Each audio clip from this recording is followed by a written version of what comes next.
The Dunbars haven't shared anything else with me that leads me to any other enemies, and they've certainly been adamant about not bringing the police into this. Doesn't that seem strange? A man whose job involves the law, and he doesn't want to turn to them for help. So, what else have you turned up that might be leads? Well, certainly nothing of use at the club where the kids went. The owners of the place don't remember Richie. The place was full of kids, and he was just one of many. They said there wasn't any scuffle or violence that night, so if Richie left from the dance floor, he went without a struggle. For all we know, he might have walked down to his car for something and been accosted along the way. Here's where the police would have the manpower to canvass the entire neighborhood and track down a lot of the kids from the club. I just can't be everywhere.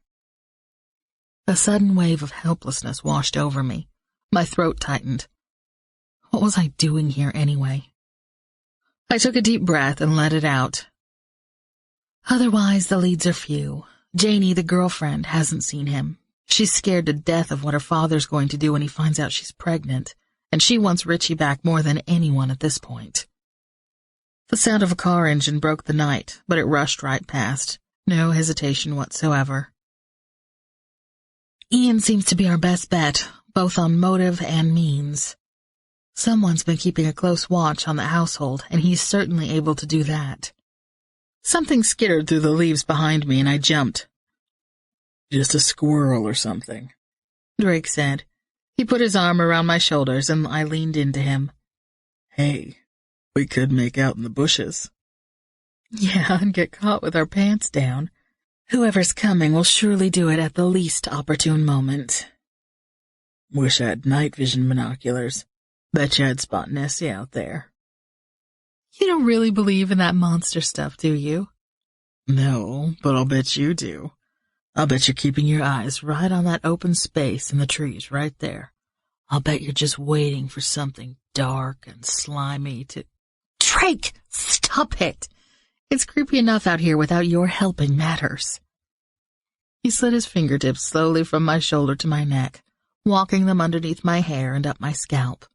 I reached for his ribs, the one ticklish spot on his body, and in seconds we were rolling on the ground. Shh! What was that? His whisper stopped me cold. I sat up and stared into the night, all senses on alert. I don't know. I didn't hear anything. I barely breathed the words out, trying for absolute silence. Neither did I, but I got you to quit tickling me, he whispered, absolutely serious. Oh, you! For that! I reached again for his ribs. Headlights rounded the curve suddenly and silenced us both. We dropped to the ground and watched as the car slowed, swerving erratically. Thumping boombox music surrounded the vehicle, and shrieks of teenage girl laughter reached us as the driver regained control and they zoomed past. Drake and I lapsed into silence. Enough excitement for one evening, I thought. I just want to go home and climb into our nice warm bed. He pressed the button on his watch and the dial lit up. Just now midnight. I wonder how much longer we should stay. The early morning and the very full day were beginning to tell. We huddled again, and I felt myself becoming drowsy, despite the dampness creeping through the seat of my jeans. The moon reached its zenith. My eyelids drooped. No more than a few minutes passed, surely, but I snapped awake with Drake shaking me. Car! It's pulling in! My eyes flew open just in time to flinch against bright headlights. Drake pulled me down flat against the ground. Gigantic tires scrunched through the gravel, not 20 feet from my face. The engine stopped and the lights went out. Wait, I think it's... Drake began. Charlie! Drake! Robert's stage whisper came through clearly. Are you out here? We stood creakily with stiff legs and numb rear ends. Over here, Drake answered. Robert stepped out from the driver's door of the Land Rover and came toward us. Hate to admit it, I think it's time to give up for the night. Take it there's been no action here. Not a thing. Well, it's going on too, he said. His voice sounded scratchy and tired. I couldn't believe I'd dozed off for nearly an hour and a half. Give you a lift back to your car? Oh, no thanks, Drake said.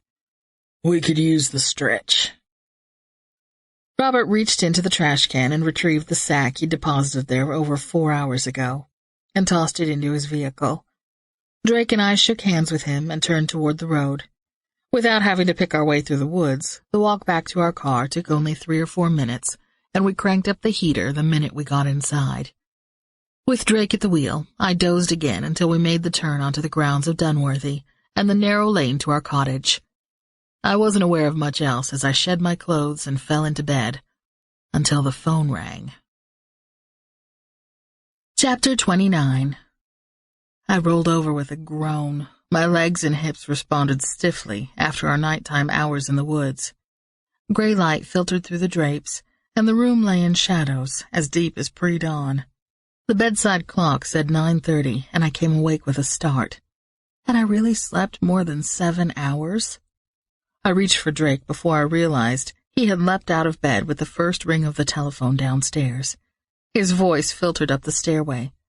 I couldn't pick out the words. I slipped into a terry robe and ran my fingers through my hair, in a small effort to detangle and get it off my face. 9:30. I pulled the drape aside and peered out. Rain poured off the slate roof, puddling on the flagstone courtyard and back, dripping from the edges of the wrought iron furniture and cement railing that defined our small veranda. Heavy dark clouds obscured the forest beyond. The turrets of Dunworthy Castle were shrouded in mist. I could have easily fallen back into bed for another 3 hours, but curiosity about the phone call pulled at me. I cinched the belt on my robe and headed downstairs. Words here and there caught my attention, revealing that the call was about helicopter business. Although I wouldn't have to fly on a day like this, since I wasn't instrument-rated yet, Drake might, and I didn't look forward to sending him out in the soup if it wasn't necessary. I gave him a peck on his bare shoulder as he stood at the kitchen counter wearing only his shorts. Rounding the end of the counter, I rummaged for coffee and filled the machine with water. From Drake's end of the conversation, I gathered he was talking to Brian Swinney. Okay then, later, he said, ending the call just as the coffee began dripping fragrantly into the pot. Brian's back, he said. I couldn't read his expression but felt a wave of relief roll over me. To stay? Probably not. His mother passed away, and they had the funeral yesterday in London. He'll have to go back in a week or two to settle some legal matters. Sorry to hear that. About his mother, I mean. Meanwhile, he's planning to talk to the top guys with the oil company to find out how the union talks are going, and to lodge a complaint about the harassment we're getting. I'll meet him at the office in an hour to go over everything together. Come along if you'd like. I better find out what's going on next door. I assume there aren't any new developments or they would have called, unless the phone rang early and I slept right through it. He shivered, noticing that the room was chilly and he wasn't exactly dressed for it. I opened my robe and pulled him into it. Now this is what I'd really rather be doing on a rainy morning. Better than driving down to the airport in the rain. I rubbed against him.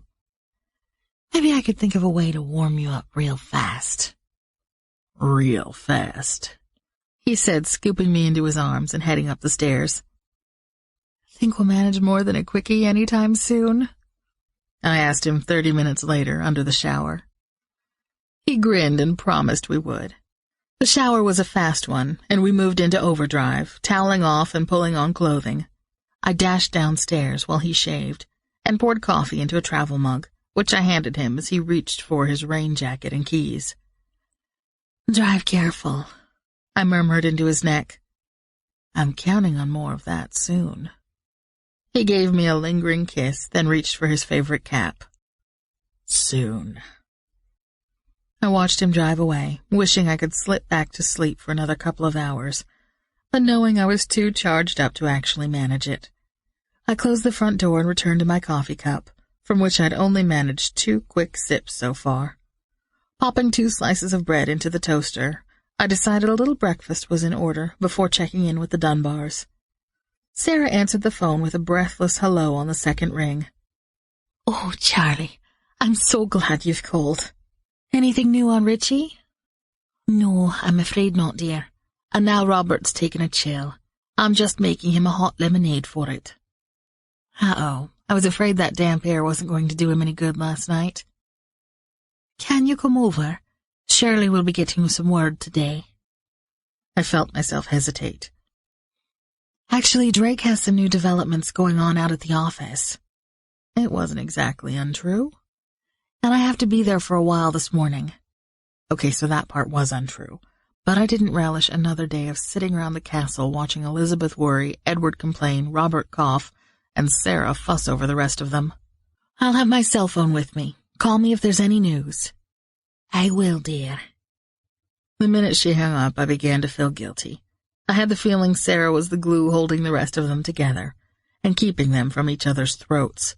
I knew she could use some moral support. On the other hand, I had an uneasy feeling about things at the oil rigs. Brian had been content to leave everything in Drake's hands until now. Despite pressing matters back in London, he'd come home now. It made me wonder if the union situation was about to come to a boil. I stewed over it while tidying up the cottage. If there was something I could do, I should be with Drake. I poured the rest of my coffee down the drain and grabbed my purse and umbrella. The rain had let up slightly, but the clouds still hung low, like fragmented wisps of cheesecloth over the tops of the trees.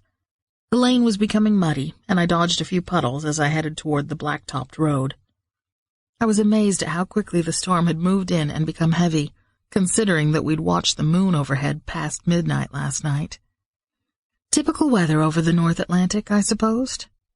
For some reason, I'd had the image of Janie's fresh young face in my mind as I drove. A couple of days had passed, and it nagged at me that she might have thought of something new, but wouldn't work up the nerve to contact me. Since Drake wasn't expecting me at the airport, I made a spot decision to detour. As I reached the outskirts of Inverness, where the turnoff to the airport would take me to the northeast of the city, I passed it up and headed into town. Downtown Inverness was just coming to life. Most shops opened at 10, and the clerks were just now setting merchandise in the windows and opening doors. The relentless drizzle wasn't keeping people indoors. Parking slots on the street were going fast, but I found one and managed to parallel park, despite the strange feeling of going at everything from the wrong side. I locked the car, popped open my umbrella, and walked toward the mall where Janie worked. A supermarket provided the easiest entrance from the street. I resisted bakery goods and the candy aisle on my way to the back corner of the place, where an escalator rose to the mall's second level. The place felt deserted at this hour, with only a few shoppers wandering lackadaisically and glancing in store windows. I strolled into Upbeat and looked for Janie's silky blonde hair along the rows of music and CDs. "Help your mum?" a male voice asked. I spun around to face a chubby young man of about 20, whose spiky black hair looked freshly gelled and pimple-dotted face freshly scrubbed. His purple Upbeat knit shirt barely tucked into black slacks that were belted below the overhang of his gut. "Is Janie working today?" I asked. "Dunno." He turned toward the back of the store. "Hey Bart, Janie on today?" The manager, the same man I'd seen here the other day, poked his head out of the back room. "Supposed to be. Hasn't phoned in yet," he said. The clerk shrugged. "Guess she's not here yet." "Mind if I look around and wait for her?" I asked, like it would make any difference to him. I glanced over the offerings on the first couple of aisles, finding a surprising number of American recording artists, along with a large mix of British and other UK singers. I found myself meandering away from the heavy rock and heading toward the more traditional music. Must be pushing middle age, I thought. I'd never warmed up to much of the sound-alike stuff popular with today's teens. In the section for traditional piano and guitar, I did a double-take. A familiar album cover leaped out at me. Dan Shelton, a really talented guitarist from New Mexico, had an entire section of his work here. I caught his music regularly on the radio at home, but had no idea he was an even bigger star over here. Amazing. I picked up the newest CD, one I didn't already own, and carried it to the counter, scanning the store for Janie as I walked through. "Is this guy really hot here?" I asked the clerk, handing him the CD. Yeah, the older folks love him, he said. Older than 20. Excuse me, at 33, I don't think I'm exactly decrepit yet. So, Janie isn't here yet, I guess? I signed the credit card ticket he'd pushed at me. The store manager turned from stacking some sets of tiny earphones. No, and that's not the first time recently. Girl better shape up or she'll not have a job. Outside, the rain had stopped, although clouds still hung low over town. I stepped around puddles, walking up the pedestrian part of Church Street. I thought I'd parked the car 2 or 3 streets over, but couldn't remember the name of the one I was looking for. So I found myself pausing at each intersection, staring down the streets to find something familiar.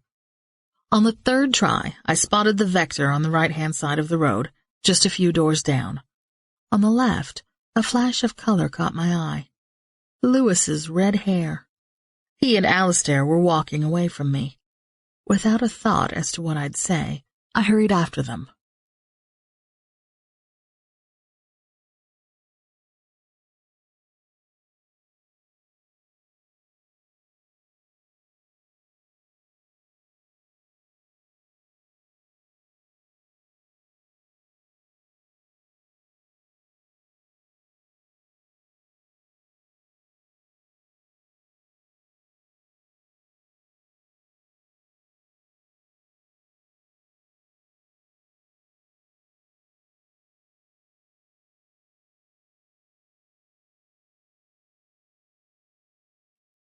Chapter 30. The boys were easily half a block ahead of me. Alistair walked on the right, nearest the street. I noticed that each boy was carrying 2 large paper sacks from McDonald's. Fast food breakfast, huh? Despite their teenage appetites, it looked like a lot for the 2 of them. I let a few other people get between the boys and me, deciding I might learn something by finding out where they went. With Alistair's height, it was pretty easy to keep him in sight.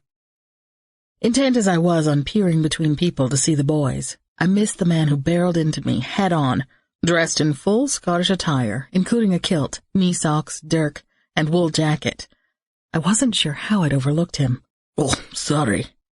He rushed past me, a leather bagpipe case in hand. When I looked ahead again, the boys were gone. My heart rate picked up. I'd only glanced away for 2 seconds. How could I have lost them? I hurried ahead, pushing past the few people who'd separated me from my quarry in the first place. My eyes darted around the area. They weren't across the street or ahead of me. They must have gone into one of the shops.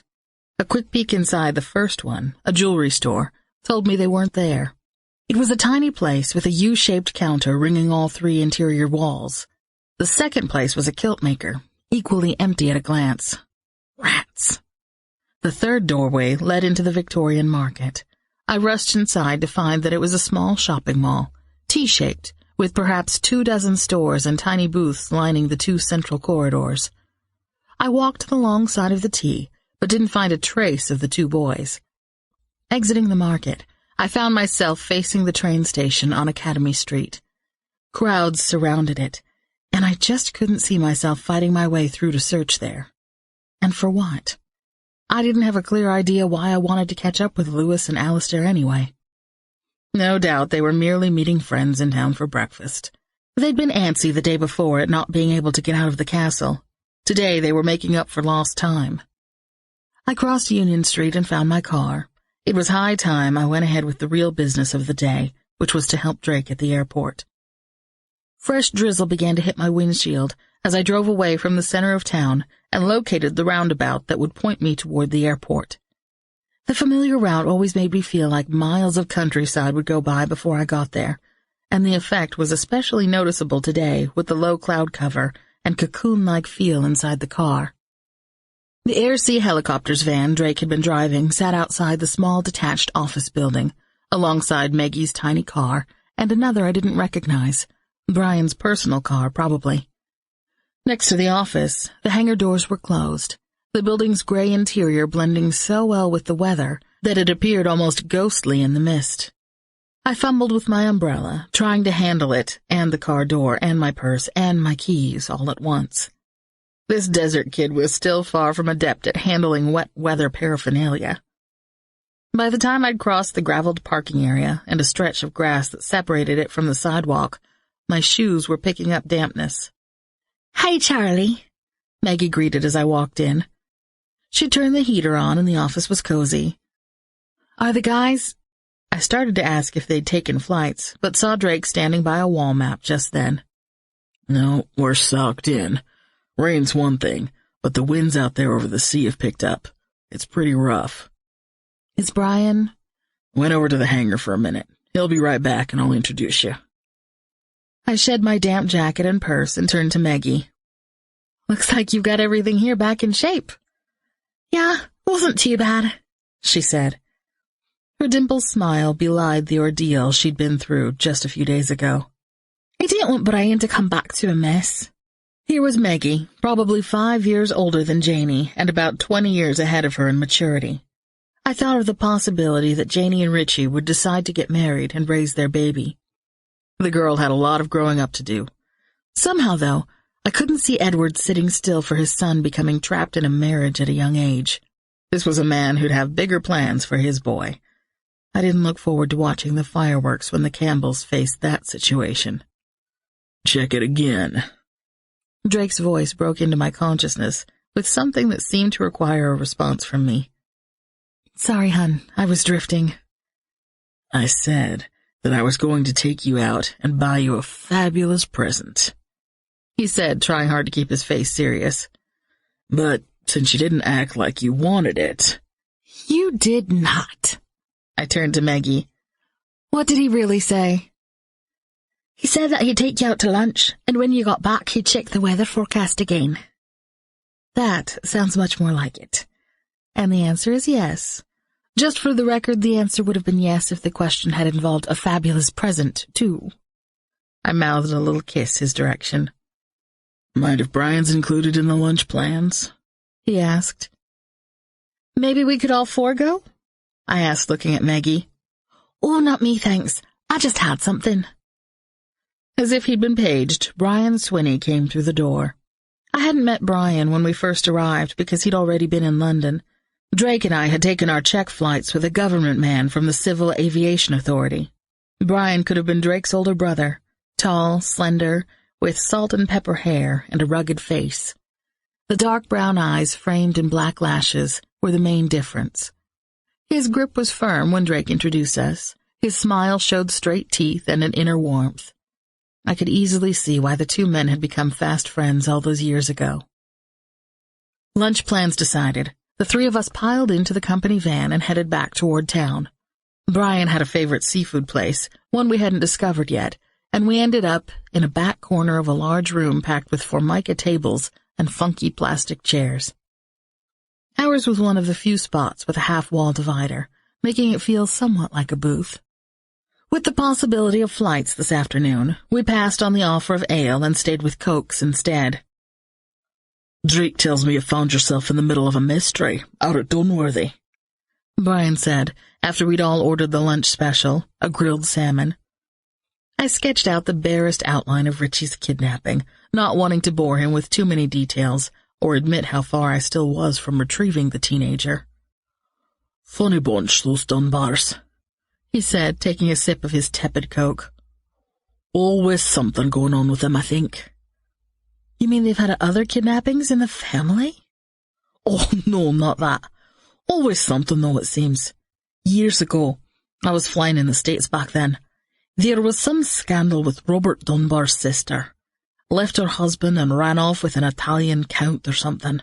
Don't remember all the details. Then there was a big huff soon after that when Elizabeth married Edward Campbell. He came from some rogue branch of the clan that no one much respected." The waitress appeared with our salmon, and conversation broke off for a few minutes as we lemoned the fish, buttered the bread, and took first bites. "Have there been recent problems with the Dunbars or the Campbells?" I asked. "Something that would make an enemy mad enough to kidnap Richie." He leaned over his plate. "Well, Robert Dunbar certainly isn't the most popular MSP in the country, I'll tell you. Regularly in the thick of things he is."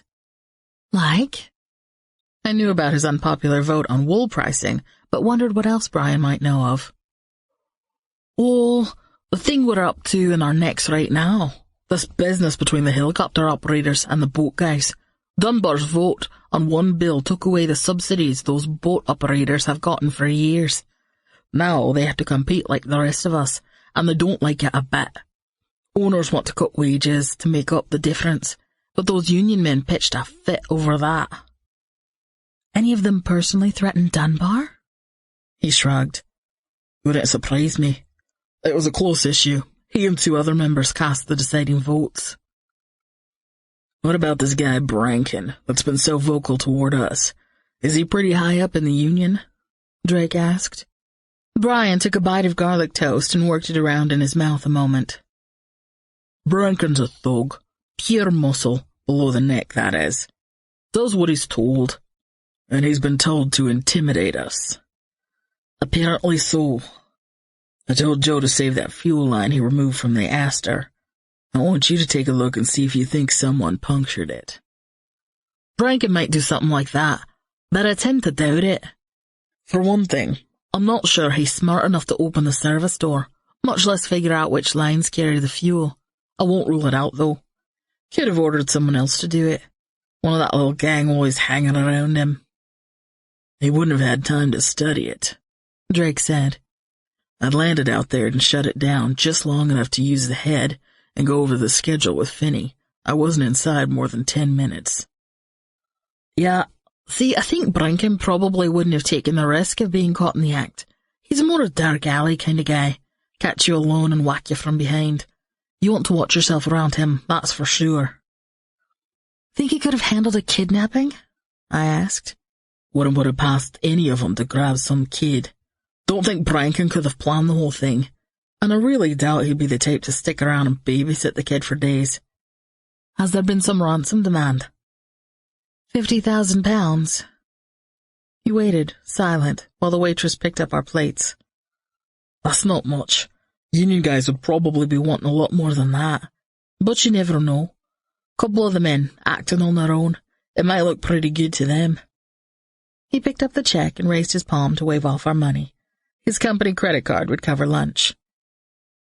Another thought, he continued after signing the slip, that they may have gotten word about you two living at Dunworthy. Hitting the Dunbars may actually be their way of hitting us too. 2 birds with 1 stone kind of thing. I hadn't considered that. I rode quietly in the back seat of the van on the way back to the office. I hated to think that Drake's and my work could have led these thugs to the Dunbar family. Chapter 31. Visibility had improved considerably by the time we got back to the airport, and I had a feeling it meant we had some flying to do. Maggie greeted Brian with a handful of message slips. Good to be home, eh? She said with a grin. While he flipped through the messages, wadding about every other one and tossing it into the trash, I decided to check in with the Dunbars. The phone rang 10 or 12 times, and I was about to hang up when a breathless-sounding Robert picked it up. What's going on? I asked. Oh, Charlie, I'm so glad you phoned. We've had a new development. A rather gruesome package. What do you mean? I could hear raised voices and muffled confusion in the background. Robert, what is going on? I think you'd better come, he said. The line went dead. I stared at the receiver in my hand for a minute. Gradually, the other 3 voices in the office worked their way back into my consciousness. Hun? Drake was giving me a quizzical look. Do you need me here? We were just discussing that. Brian piped up. I think we can handle it. Problems? Yeah, I think so. I looked back at Drake. I think I better get out to Dunworthy. Stay in touch. A nagging sense of unease fluttered through me as I started the car. What did Robert mean by gruesome? I couldn't begin to assess that comment, along with the commotion that seemed to be going on. I hit the highway going well over the speed limit. By the time I reached the turnoff to Dunworthy, my thoughts had run the gamut through the list of unknown Dunbar enemies, to the likelihood that they'd lost their sack of ransom money and still didn't have their grandson back. I raced up the lane, whipped into the parking area, and killed the engine. Robert met me at the door. Brace yourself, Charlie, he said, placing a gentle hand on my forearm. It's quite upsetting. What's upsetting? Tell me what's going on. We received another note this morning. And a package. Was I going to have to drag it out of him, one iota at a time? He saw my impatience. The package contained a finger. A finger? A human finger? My head spun. Let me see it. Are you sure? I mean, it's... I think I better. Even as I spoke the words, the other half of me screamed out to go home and stay away from these people forever. He took me inside and led me into the great hall. A small white box, about 3 inches square, sat on one of the inlaid tables. It looked like a jewelry box, the kind commonly found in any tourist shop, containing a brooch or pair of earrings. The semi-glossy finish might well contain fingerprints. Has everyone touched this? I asked. Molly found it, and then I handled it as well. Once we found out what was inside, no one else wanted near it. On the chance there might be a usable print or two, I didn't pick it up. I lifted the lid by 2 opposing diagonal corners, using the tips of my thumb and third finger, avoiding the box's flat surfaces. There inside, on a soft bed of cotton, lay a darkened, shriveled finger. Lunch rolled over in my stomach but settled in place. I bent to get a closer look at the stiff digit. I guessed it to be the index finger of an adult. It lay on its cotton bedding, slightly crooked, bluish-gray with a longish, dirt-encrusted nail. The severed edge had been cut cleanly with something very sharp. There was no blood to be seen. When did this arrive? Don't know. Molly found it right here on this table this morning, dusting the room she was. She said she thought one of us had left it out. Glanced inside to find out whose it was. Nearly frightened her to death, poor girl. He shifted from one foot to the other, clearly agitated by the sight of the finger. I replaced the lid. Oh, Charlie! Sarah spotted me from the entry and wrapped me in a hug. I'm so glad you've come. I just heard about this, I told her. Horrible. Elizabeth's had to be sedated. Edward's given her something and he's up there with her now. I told poor Molly to take the rest of the day off, but she says she'd do better by keeping busy. Afraid I feel the same way myself. Can't seem to sit down. Her hands fluttered as she spoke, and I noticed her eyes wouldn't look at the box. You said there was also a note, I asked, glancing at both of them. Ah, yes, Robert said, fishing into the pocket of his cardigan for it. He handed me a slip of paper. It looked like a half sheet of typing paper, ragged where it had been torn in two, and folded to the size of the box. It was inside, lying on top of the...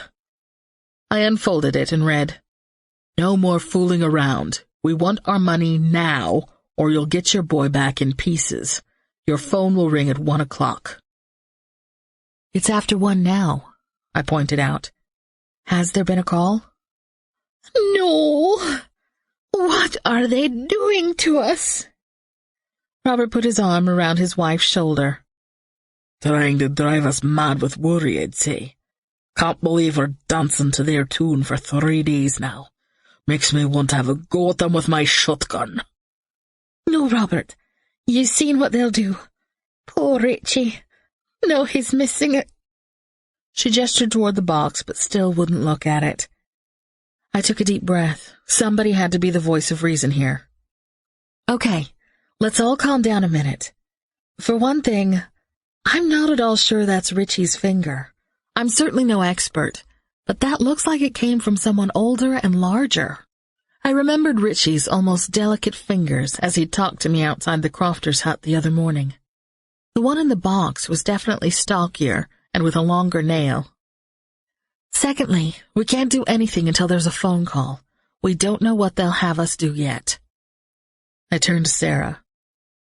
Do you have a small paper sack? I think we need to preserve the box with any fingerprints that might be on it. She turned from Robert and hurried toward the kitchen. You realize that you'll have to call in the authorities now? They'll have to catch these people, even if this isn't part of, well, what they want you to think it is. It came from someone. The police have to know about this." He nodded a sullen acknowledgement. Sarah came back with a small flat shopping bag, and I set it beside the box, again trying to only touch the corners as I worked it into the little sack. I folded the top down and picked up the repulsive bundle.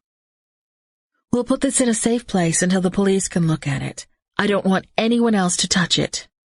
She looked around for a suitable place, finally settling on an empty drawer in a Chinese chest across the room. I looked at my watch again. 1:15. Before I could form the thought, a phone rang somewhere in another room.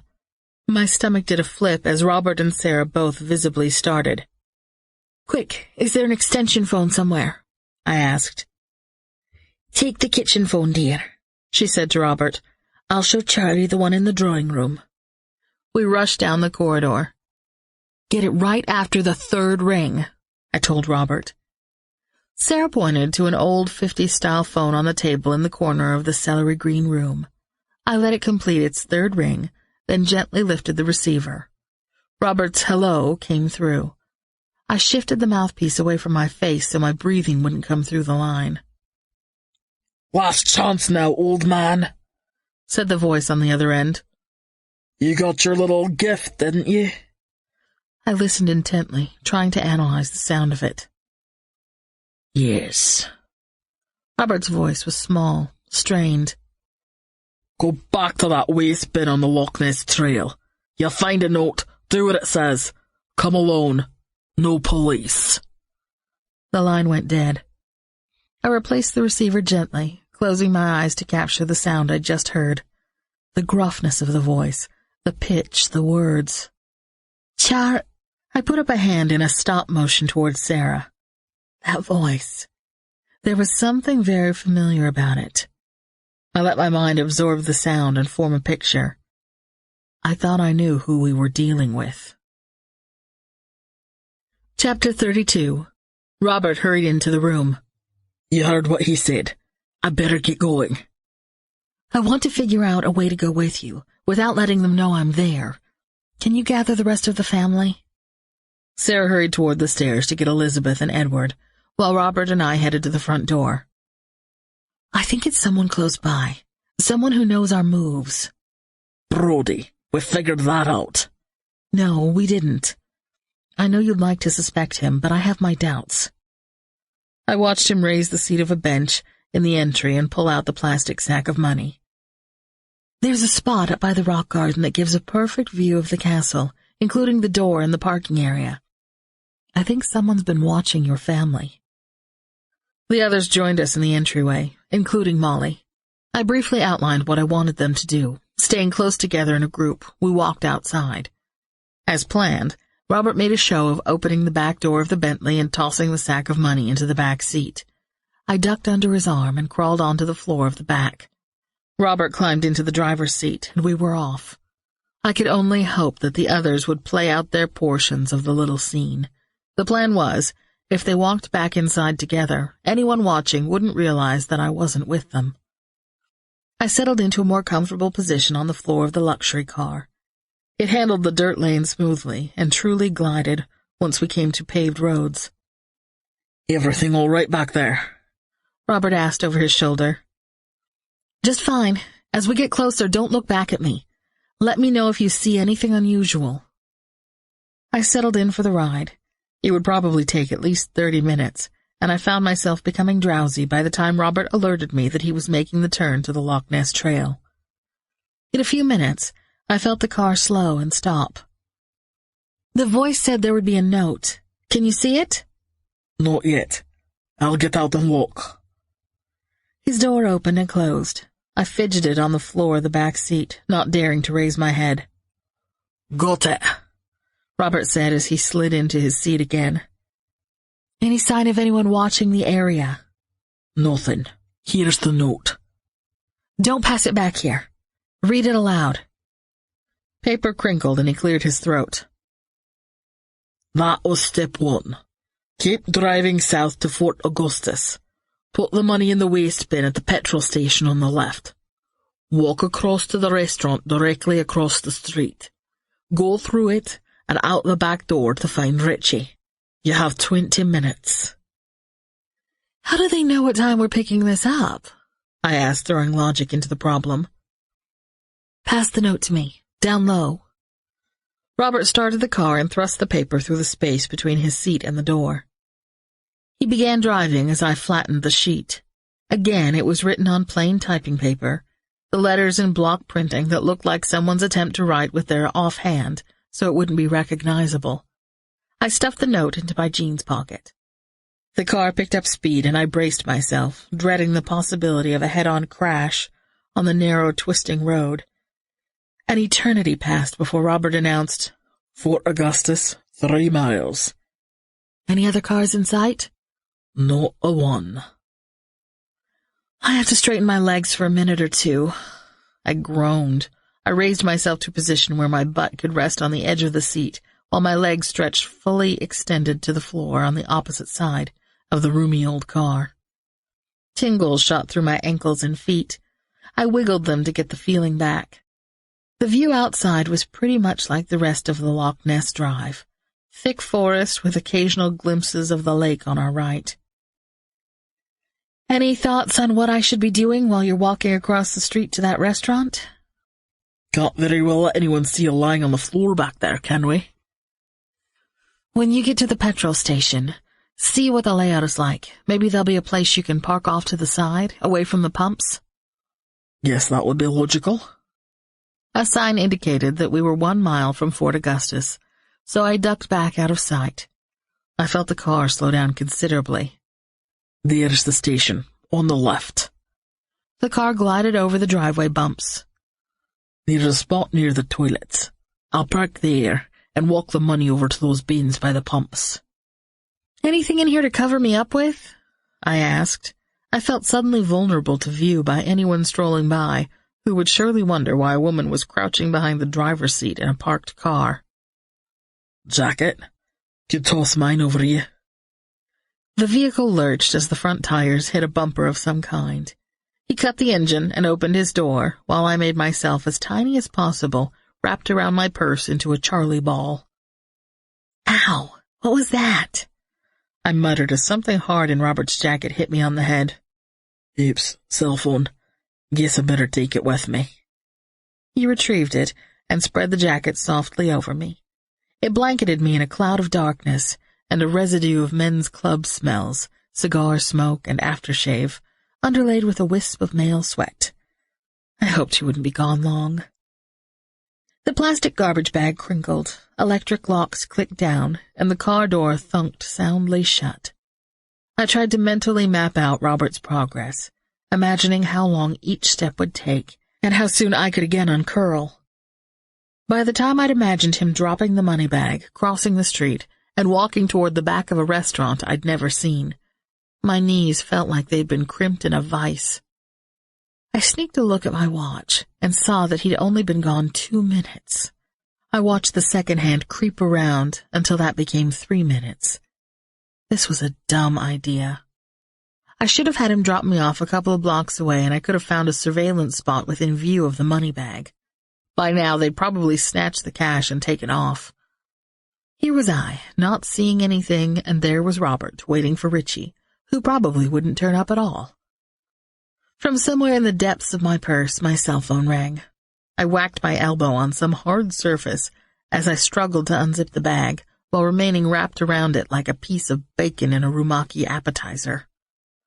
My mind raced to the possibility that Sarah had received word of Richie at home, or that Robert had gotten lost in crossing the street.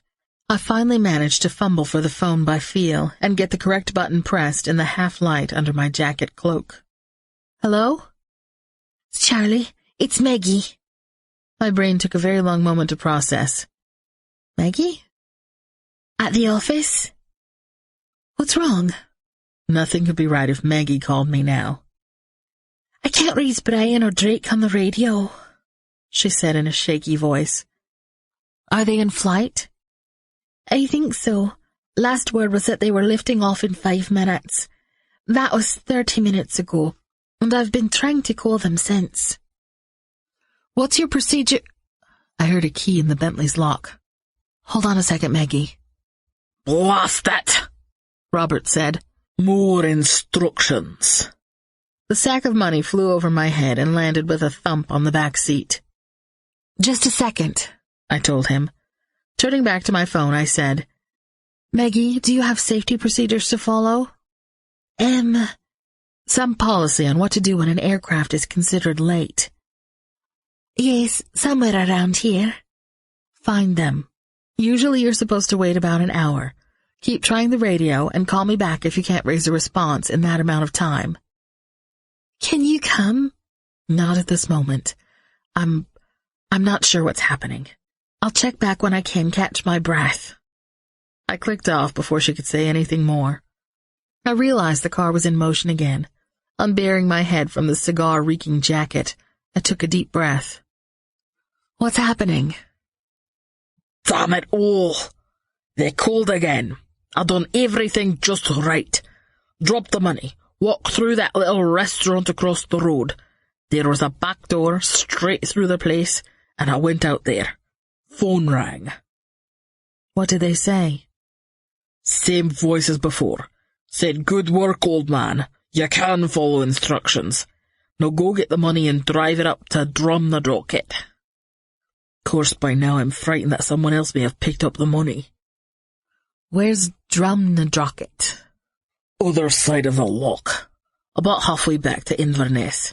Tell you they're driving us in circles. I curbed a flash of irritation. Did he give you a deadline? 20 minutes again. It's okay. Better road this time. I felt the luxury car pick up speed as we left Fort Augustus behind. I unrolled myself and sat up partially. Keep your eyes on the other cars. Watch for anyone who's watching us. I want to stay out of sight, but I can't stay in a ball forever. I'll keep my distance from the others. So what's at this next place, and what are we supposed to do? Drumnadrocket. It's what you Americans would call a tourist trap. Place where the Loch Ness boat cruises board, museum there, lots of shops. I'm to park by the museum and take the money to the high grass by the Nessie Lagoon.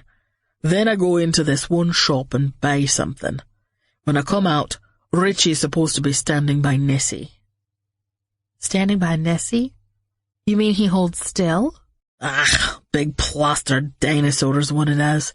Tourists love to take their picture standing there. His glance shifted from the road ahead to his rearview mirror, to his side mirrors. Don't know if it's anything, but there's a white vehicle back there. Been staying even with us, back a half-mile or so. Keep your head low. I told him my idea of getting out at some point before the drop-off place so I could watch the money sack, but we agreed that it wouldn't be smart to do that if another vehicle was keeping ours in sight. Watch him. If he's still back there as we get to the outskirts of town, I'll furl myself back up on the floor. Better start furling. We're nearly there and that car is still behind us. I didn't relish having the smoky jacket over my head again, but supposed it was inevitable. The tires crunched over gravel, and we went up a slight incline. Car park's here, and the white car just zipped past, didn't turn off. I wonder... No, I better not take the chance. I'll stay in here again. He angled the car into a slot and reached over the back of his seat. I'll be back soon, he said, tucking the jacket over me and reaching for the money sack. Again, the heavy car door slammed with a solid thunk, sealing me in tightly. I pulled my cell phone from my purse once more and dialed the Air C number. Maggie? Any word from Drake yet? Chapter 33. I held my breath, not really wanting to hear the answer. No, ma'am, and it's been nearly an hour now. What do your instructions say? Overdue aircraft are to be reported when they're an hour late, she said, panic edged very near the surface. Do you have phone numbers to call? Yes, right here on my list. I heard papers crackling in the background. Do you think I should start calling them? What was your last communication from Drake? She repeated what she told me earlier. You've been trying all this time to raise him on the radio? What about his cell phone? Have you tried that recently? No, I'd forgotten about that. Okay, try that. I'd come in, but I'm stuck right now. Call me back if you're able to get him. I hung up. Strident footsteps approached the car, and I felt the driver's door being yanked open. Damn their bloody hides! Robert shouted. The vehicle sagged as he flung himself into his seat. Another call! I felt my temper rise along with his. What now, for Pete's sake? Back to Inverness. Robert, I've got another potential emergency unfolding. I may have to abandon you at some point. I filled him in with just a few sketchy details. I'll get us into town as soon as I can. If those bastards don't keep running us around, this should be over soon. He backed out of the parking slot and took off with a spurt of gravel. And if they do, it's over for me anyway, I thought. My husband's aircraft that's missing out over the water is more urgent than whatever little game's going on here. I flung off Robert's jacket and dialed Maggie again. Oh, Charlie, I'm so glad you called. The relief in her voice was palpable. Did you reach him? I held my breath. Barely. What I mean is yes. What did he say? Where are they? The connection was very bad. I mostly heard a lot of noise on the line, but he's on the way. Tentative relief washed over me. That's it? No indication of how soon he'd land? I'm sorry, Charlie. There just was so much noise on the line. It's okay, Maggie. I'll be there as soon as I can. I looked at my watch. It was nearly 5. Please stay at the office, okay? Oh, yes, ma'am. I would not leave until I know they're safe. Thank you. I'll get there somehow. I clicked off the call and raised my head to speak to Robert. How far to Inverness? We're making good time. Another 10 minutes. What do we do when we get there? I tugged my attention back to the current problem. Take the money to the churchyard and leave it in the doorway to the rectory. Richie will be near the Dunbar family plot. This time, we're going to end this thing, I said through gritted teeth. One way or another. Robert didn't respond. His knuckles were white on the steering wheel. Chapter 34. Late afternoon shadows stretched across the town. It wouldn't be fully dark for a while yet, but the streets had that end-of-day feel to them. Shops were closing, people scattering to their homes and after-work pursuits. The number of cars on the street had dwindled considerably. Park a few blocks away, I suggested to Robert. This time we'll lead. He found a place near the train station, a small lot where he could get the Bentley off the street. I reconfirmed which churchyard we were talking about. I'd passed it on my walk a couple of days ago. He again picked up the sack and left. I checked my watch, gave him 5 minutes, then quietly crawled out of the car. Standing on my own 2 legs again sent a half-dozen pops and creaks through my joints, from spine to toes. I shook my legs and stretched my arms, the human version of a dog shaking the kinks out. I scanned the surrounding area for anyone paying special attention to the car, but everyone appeared to be busy with their own missions. I set out on mine. The church stood on a slight hill alongside the river, bordered by streets on 3 sides, a narrow alley on the 4th. I crept down the alley, which was nearly dark in the late shadows. It cut through the hill, sloping downward toward the river, with a stone retaining wall that allowed the church and its tiny cemetery to stand on nearly level ground. By the time I came to the fenced graveyard, the retaining wall was over 4 feet tall, placing the gravestones in easy view. I peered through the black wrought iron fence that topped the retaining wall. Rows of headstones staggered in drunken imprecision across the plot, which was probably less than an acre in total size. I squinted at the deep shadows, working to discern shapes among the stones. Some were relatively short, while others stood high and majestic and expensive. I expected the Dunbar markers to be the latter. Movement to my right caught my attention. Robert Dunbar emerged through a doorway in the church. His white hair gleamed in the dying light. His dark silhouette stood still for a moment, both arms down at his sides. I watched him take one sideways step and drop the plastic sack beside the stone doorpost. He walked on, heading purposefully toward his goal.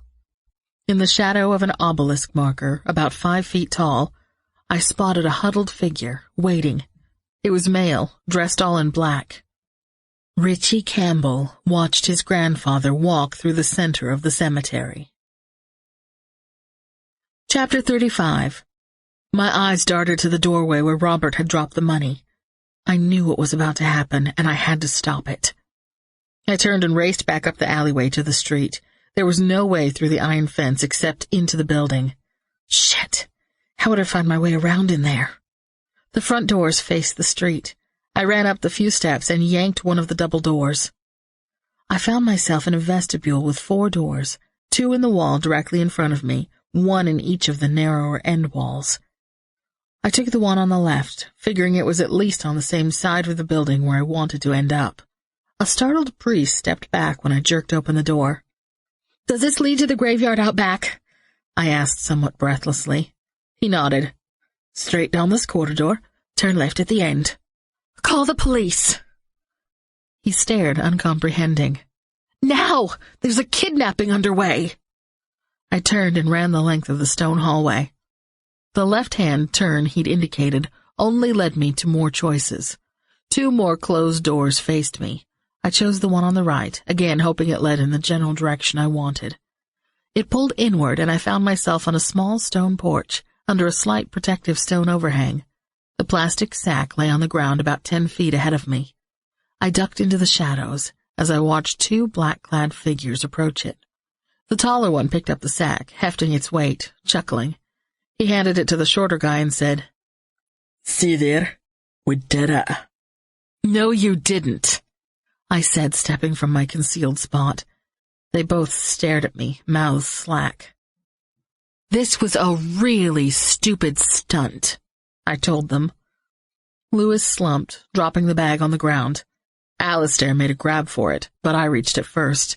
He spun and bolted for the fence. Chapter 36. A second figure dashed from the middle of the churchyard somewhere and ran for the fence. "Robert, stop him!" I screamed. Alistair grabbed the top of the 5-foot iron fence and pulled himself to the top. The spear-pointed finials at the top grabbed at his clothing, and I heard a rip as he rolled himself over the top and fell to the ground on the other side. It must have been a 10-foot drop at that point, and the breath ugged out of him. With a deadly glare at Lewis, I warned him, "Don't move, Buster." I took off running after the second boy, who also looked determined to make the break. "No, Richie!" I yelled, tripping over a headstone and windmilling my arms to catch myself. "It's too far!" He paused for a fraction of a second. Seeing me, he leaped for the fence. His timing wasn't as good as Alistair's, and he missed, his right hand slipping off the top rung, his chin grazing one of the spear points. Blood spurted across his face and neck, and he fell to the ground. I hopped 2 more headstones and rushed to his side.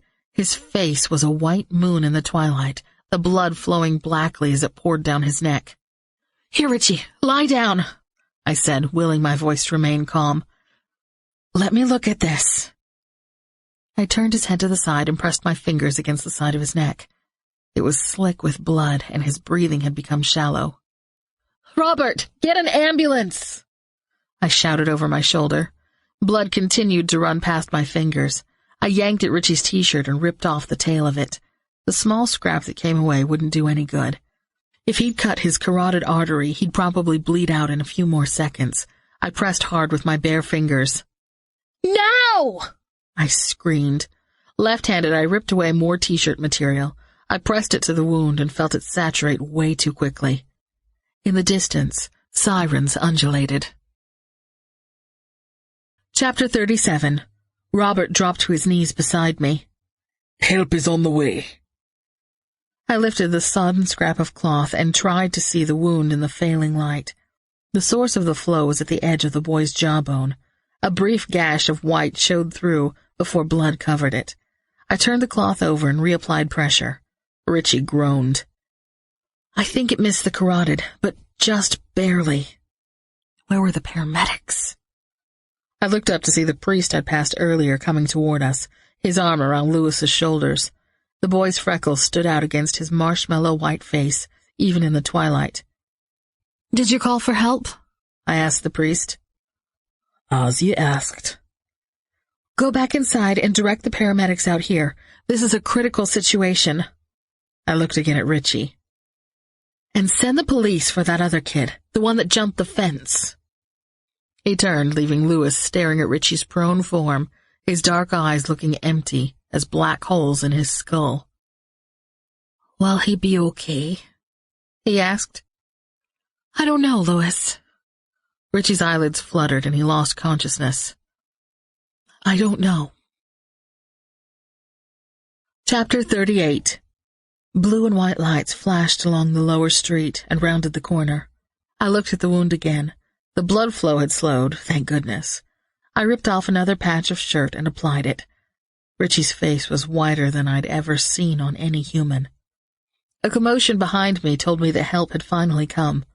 Bright lights shone across the grass, and I looked up to see 4 uniforms making their way between the headstones. Over here, Robert shouted. We'll get him now, ma'am, a deep male voice said. What's happened here? I scooted aside, letting them get to Richie. With a tight throat, I told them briefly what had happened. Okay, good job, the paramedic told me. Robert reached for my elbow, and I let him lift me and walk me to the side of the action. On the other side of Richie, pushed aside by the medical people, Lewis stood with tears running down his face. My throat tightened at the sight of him, scared and alone. For some reason, I started shaking. Chapter 39. Robert's arm tightened around my shoulders as I worked to pull myself together. Congealing blood stuck my fingers together, and I absent-mindedly rubbed them on my jeans. Little incidents fell into place, telling me what had happened. The 2 boys coming back from the club a day late, the large bags of fast food, the constant misdirection done by cell phones. I just couldn't figure out why. Why 3 boys from well-to-do families would go this far for money their parents probably would have given them. My cell phone rang. I couldn't believe I'd forgotten Drake. My purse had landed near the fence. I pounced on it, stepping away from the crowded hubbub. Picking my way between headstones, I fumbled for the right button. Drake, I answered. It's Maggie. A high edge of panic tinged her voice. Maggie, what's wrong? A wad rose in my throat, making my voice come out strangely. They're back, but there's a problem. Charlie, you better get here. Her voice broke. Chapter 40. Maggie, what problem? What's the matter? Hiccuping sobs punctuated indecipherable words. Maggie, hang on. I'm coming. I'll be there right away. Something that sounded like assent came through the line, then she hung up. I stumbled over a grave marker, caught myself, and hurried into the church. There was not a soul in sight. I rushed through to the street, thinking, driving, pushing. No car. How would I get there? The train station was only 2 blocks away. Surely there would be cabs. Every negative thought went through my mind as I ran. One of the aircraft had gone down. Drake was hurt. Drake was gone. Tears blurred my vision, and the squeal of brakes jerked me back to reality. The driver gave me an impatient look. Crazy American, looking the wrong direction and stepping off the curb.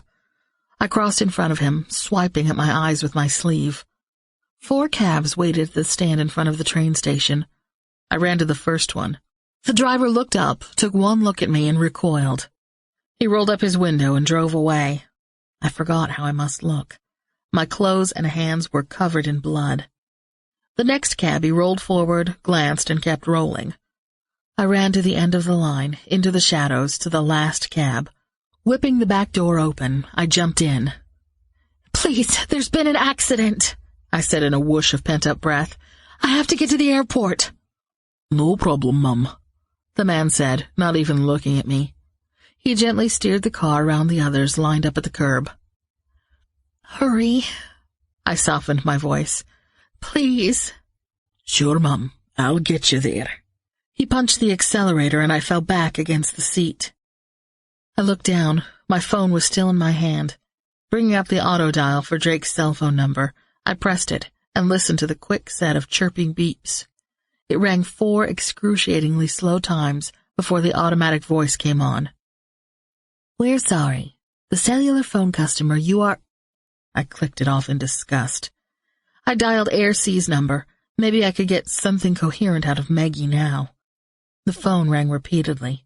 No one picked up, and the answering machine didn't kick on. My gut clenched a little tighter. The ride to the airport felt endless, although according to the cab's little clock, the driver managed it in record time. I directed him to the left, around the main terminal toward the general aviation facilities. "Oh, my God," I whispered. The entire area in front of the hangar and office buildings was jammed with the flashing, pulsing lights of emergency vehicles. Chapter 41. I threw some money at the cab driver and ripped open the door. Stumbling over a parking barrier, I ran into the melee. The 2 helicopters sat on the tarmac, in roughly their normal places. The Aster had landed at a cockeyed angle to the building, not the usual precision 90-degree positioning Drake usually achieved. Maggie stood to one side of the Jet Ranger, her skirt fluttering in the breeze, hugging herself with arms clad only in a thin sweater. I started toward her. Then I spotted the gurney beside the Aster. Oh, God, Drake. I ran toward it. Paramedics crowded around the wheeled stretcher. A flight helmet lay on the ground beside the aircraft's skid. The flashing lights flared off the windshield, giving the helicopter a frightening, evil-eyed look. Onlookers ringed the scene, shifting with curiosity. I threaded my way in, pushing people aside until I reached the nose of the Aster. The body on the gurney wasn't moving. Salt and pepper hair, blood on the flight suit. A scream rose in my throat. "Charlie!" My head whipped around to find him. Drake rushed to me and took me in his arms. Relief weakened my knees. "Oh, thank God," I mumbled into his flight suit. He hugged me until my ribs creaked. "What happened?" I asked, pushing back to look into his face. "Brian's been shot." His eyes widened as he looked closely at me. "Charlie, blood! What's happened to you?" "Richie, we got him back. I'll tell you later." I pointed at the gurney, my hand shaky. "Brian shot? What? Who?" "Don't know for sure. I can't think too straight. It was all I could do to bring him in." "Let's see if we can find out something." Belatedly, I turned to him again. "You're not hurt too, are you?" I backed away and looked him over. No wounds that I could see. Maggie spotted us and rushed over. "Oh, Charlie, it's so awful." She burst into tears. Drake and I both put our arms around her. "It's okay. You did everything just right." "When you called..." Racking sobs interrupted every few words. "I didn't know. I dialed. Just glad they came." "Me too," he said. "Me too." He rubbed her back and found a handkerchief somewhere in a deep pocket. "They're taking him." The paramedics had covered Brian with a blanket and strapped an oxygen mask to his face. Drake trotted over to them as they pushed the gurney into the ambulance. I saw him exchange a few words with one of them. He stood back while they cranked up their sirens and roared away. "Come on," I said to Maggie. "Let's find out what we can do." A police officer had approached Drake by the time we got to him, and I caught the end of an exchange that had something to do with examining the Aster. "It'd probably be easier for you to do that indoors. I'll have the maintenance man put both aircraft into the hangar." The officer nodded, then turned and gave my clothing a long, hard look. "Separate incident," I said. "A kid with a bad cut." I could tell he was torn between questioning me further and making sure evidence on the helicopter wasn't destroyed. Since Fergus was in the process of hooking up the tug to tow away the aircraft, The evidence won out. "We better get to the hospital," Drake said. "Brian's condition isn't good. Maggie, you don't have to come if you don't want to." "I do. I wouldn't relax at home not knowing." "Lock the office. We'll all take the van." I hugged him again and she walked away. "I know this is selfish, but I'm so thankful it wasn't you." "Probably just sheer luck," he said, holding me tightly. "I don't think that sniper cared which he got. He tried for both of us."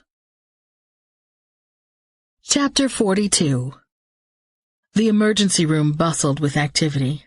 Drake inquired at the desk about Brian and was told that we couldn't see him yet.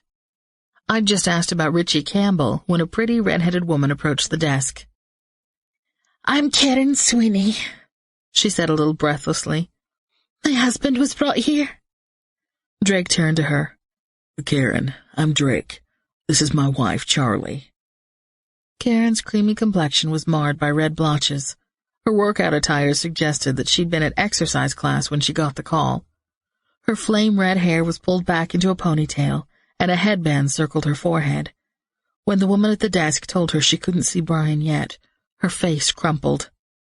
"Sit over here, with us," Drake said, guiding her elbow. She allowed herself to be led to a chair beside Maggie, where she stared in disbelief at a point in the middle of the room. Drake started in gently, telling her what had happened so far. Since it was the stuff I already knew, I quietly excused myself to go check on the situation with the Dunbars. Richie was in another cubicle, where I found him lying on an exam table, an IV in his arm, and a neat row of stitches under his jawbone. His color looked 100% better, although dark circles made his eyes appear as though they were sunken into deep pools. "Cut that missed main artery by mere centimeters," Robert said, coming to my side. I hadn't seen him in the corner. "What were you boys thinking?" I asked Richie. His eyes closed and a tear slid from each, running sideways to his short sideburns. "Dunno. Stupid, wasn't it?" "Yes, it was." "Boring summer. Just thought it'd be fun to watch him squirm." He wiped his eyes and pushed himself up a little higher on the bed. "Why didn't you just run off and join the circus? Why put your family through this torture?" "Wasn't meant to be torture," he responded, more fire showing in his eyes. "More like a scavenger hunt." "But you didn't need the money. What was that all about?" He shrugged. "Lewis wants to get into a good college. Alistair, he's itching to get out, travel, do some adventures. Me? Dunno." "And Janie? Was she in on all this? What was she getting out of the deal?" "She wasn't part of this," he said, raising his voice. "Don't blame her." His gaze skittered away, fixing on the floor. "Guess she'll get nothing but a quick abortion from it." I heard Robert's gasp. I turned to see that his face had gone somewhat gray. Poor man, he was learning a few new things about his grandson tonight. "Where are the rest of the family?" I asked Robert. "Have they been here?" "Talked to Sarah a while ago," he said, dragging his eyes away from Richie's prone figure. "Told her only what you see here. Doctor says the boy can go home in a little while, after they get a bit more fluid into him. Didn't go into the rest of it. Guess that's for later." "Well, I'll leave you to it. I've got another emergency here in the hospital. One that, unfortunately, is more serious than this." I turned to walk away and nearly collided with a man who'd just come around the edge of the curtain. Ian Brody was standing in my path. Chapter 43. He gave my bloodied clothing a startled look, then turned his face to Robert. "Sorry to intrude, sir. I just heard about the boy." I stepped aside and saw Ramona behind him, just the other side of the curtain divider. "Brody? Why—" Robert sputtered slightly. I knew he'd held the firm idea that Ian had something to do with Richie's kidnapping and was having a hard time assimilating his appearance now. "I've returned the lambs, sir," Ian said. He shifted from one foot to the other, twisting his knit cap in his hands. Robert's face registered absolute confusion. "My wife, sir, she made me see the error of my ways. I might disagree with your politics, sir, but it don't give me the right to take your property." I glanced at Ramona's face. A tiny smile of pride flickered there, until she noticed I had seen it. She blushed, pink with embarrassment. "The lambs," Robert finally said. "Well, thank you for returning them." He stretched out a hand to the other man. I stepped outside the curtain and faced Ramona. "You made him come all the way down here to say this?"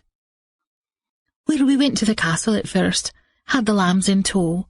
I told Ian he had to face up to this. Mrs. Dunbar, she told us what had happened with the boy, and that it might be late before Mr. Dunbar got home." She shrugged. "This wasn't easy for Ian, but I knew it would be even harder in the morning. Look, I've got to go, but I'll stop by soon," I said. She smiled and squeezed my hand. Down the hall, I walked into the waiting area to find the doctor in messy scrubs facing Drake and Maggie and Karen. "I'm so very sorry," he said. For an instant, it felt as if the air had gone out of the room. Then Karen's wail pierced the air. "No!" We all felt it. That Brian was gone had to be impossible. We'd just eaten lunch together. He and Drake had just flown back from the rig. Drake's lower lip trembled, and he pulled on it with his teeth. Maggie covered her eyes with her hands and sobbed. Chapter 44. In the way grieving people tend to do, we clung together. From what had looked to be a long night in a hospital waiting room, we'd suddenly gone to having nothing at all to do. The bustle went on around us, but we stood like a tiny island, waves of noise crashing over us. The doctor offered to show us to a quiet room for a few minutes' peace, but Karen shook her head. "Home," she said. Drake slipped an arm around her shoulders and guided her toward the door. I pulled some tissues from a box on a small side table and handed them to Maggie, then led her to follow Drake. My mind couldn't seem to go beyond one tiny mundane thing after another. The reality of the big picture was still too much to accept. Thank goodness for Drake's calm presence. He led us out to the van, safely buckled the ladies into their seats, and drove through the quiet dinner-time streets of Inverness to Brian and Karen's cute stone house with its tiny garden out front. It was the only residence on the street that stood in darkness. Karen moved automatically, finding her keys, switching on lights, plucking Brian's discarded jacket from the back of a chair and hanging it in the closet. Maggie and I couldn't seem to think what to do. We perched at the edge of the sofa like birds ready to take flight at any time. I felt as though I could neither sit still nor do anything useful. Drake offered to make dinner or go out for something, but no one wanted anything. Finally, we settled around the dining table with coffee. "I have to know what happened," Karen said. She sat with her hands wrapped around her mug, drawing warmth from it more than actually consuming it. "I don't know exactly," Drake told her. "I'm sure the police will investigate fully. Brian and I had taken off together from the rig just before sunset. We were in radio contact, just shooting the bull, commenting on the beautiful evening." I wanted to ask whether there'd been trouble out at the rig, but I held off. "I was in the Jet Ranger, slightly ahead of Brian. We'd been in the air about 30 minutes or so, and he radioed a weird call. Sounded like a curse word or something. I didn't get it and asked him to repeat. That's when he said, 'Oh my God, I'm hit.'" His voice caught, and he took a long sip of coffee. "I said, 'Say again, hit?'" and he told me something had hit him in the shoulder or the chest. Karen's face had gone white. You don't need to, Drake said, squeezing her forearm. No, please tell me. Well, we were over water, no place to set down for at least 15 more minutes, so I just kept talking to him. He insisted he could make it to the airport. He was getting pretty fuzzy by the time we saw the runway lights, and I talked him through the landing. He faced Karen and took both her hands in his. I've never seen a guy do anything like it. He kept that aircraft under control and made a near-perfect landing. I don't think he gave in to the pain until he saw the ambulances. But who would do this? It was the question on everyone's mind, but Karen voiced it. I don't know, Drake said. He gave her a very condensed version of the bad feelings we'd encountered from the boat operators. I'm sure those are the first people the police will want to look at. A look of steel hardened Karen's face. I never thought they'd go this far. Brian didn't either. We knew those men were trouble, but this... I know. I felt eager to get Drake alone, to ask questions about things Karen probably shouldn't hear, while the others talked about calls to family members, making funeral arrangements. I pondered the possibilities. There didn't seem to be anyone other than Brankin and his bunch who would have either the motive or the opportunity to take shots at a helicopter over the sea. Helicopters, I corrected myself. Surely they'd fired shots at both ships. If they'd hit both, odds were good that neither would have made it back. They'd have vanished into the water and no one would have ever known what happened. A wave of goosebumps rippled over my skin. Chapter 45. Please, Drake, Karen was saying. She stood up and went into the kitchen. No, what am I saying? I can't ask you to do that. What's the problem? I asked, scrambling for the vital bit of conversation I must have missed. She brought the coffee pot and began refilling cups automatically. It's the wording in that bloody contract. I didn't like it from the time Brian signed it. I glanced over at Drake as Karen set the coffee pot down. He sent me a tiny shrug. He didn't tell you? He shook his head. We don't get paid unless we complete the contract. September 1st. We owe them 2 more days of flying. That's outrageous. It's completely unfair. It's the way the contract was written. She sat down again and patiently laid it out. It's a 90-day contract. We receive 1/2 payment upon completion of the first 45 days. Upon completion of the other 45 days, we get the balance. If we don't complete it, nothing. Skepticism must have registered on my face because Maggie chimed in. It's true, Charlie. The contract's filed at the office. I remember depositing the first check when it came. I couldn't believe Brian had agreed to such a ridiculous clause, and I had to believe an attorney could make a good case against it. But then, we were in a different country and I couldn't be sure. So, if we just fly 2 more days, the contract is complete and you get the money? Right, but Drake, I can't ask you to do that. I'd manage somehow, Karen said. Maggie looked alarmed. She didn't want to say it, but I'd seen a good-sized stack of invoices on her desk, accounts for fuel, maintenance, and office expenses that were waiting for payment. Without that big check, there was no money to cover them. I nodded subtly at Drake. He had my support. Karen, don't you worry. We're going to do it. Come on. 2 more days won't kill us. The words slipped out before he could stop them. He hastily tried to cover, but the truth was that we all knew even 1 more flight very well could do exactly that.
Chapter 46.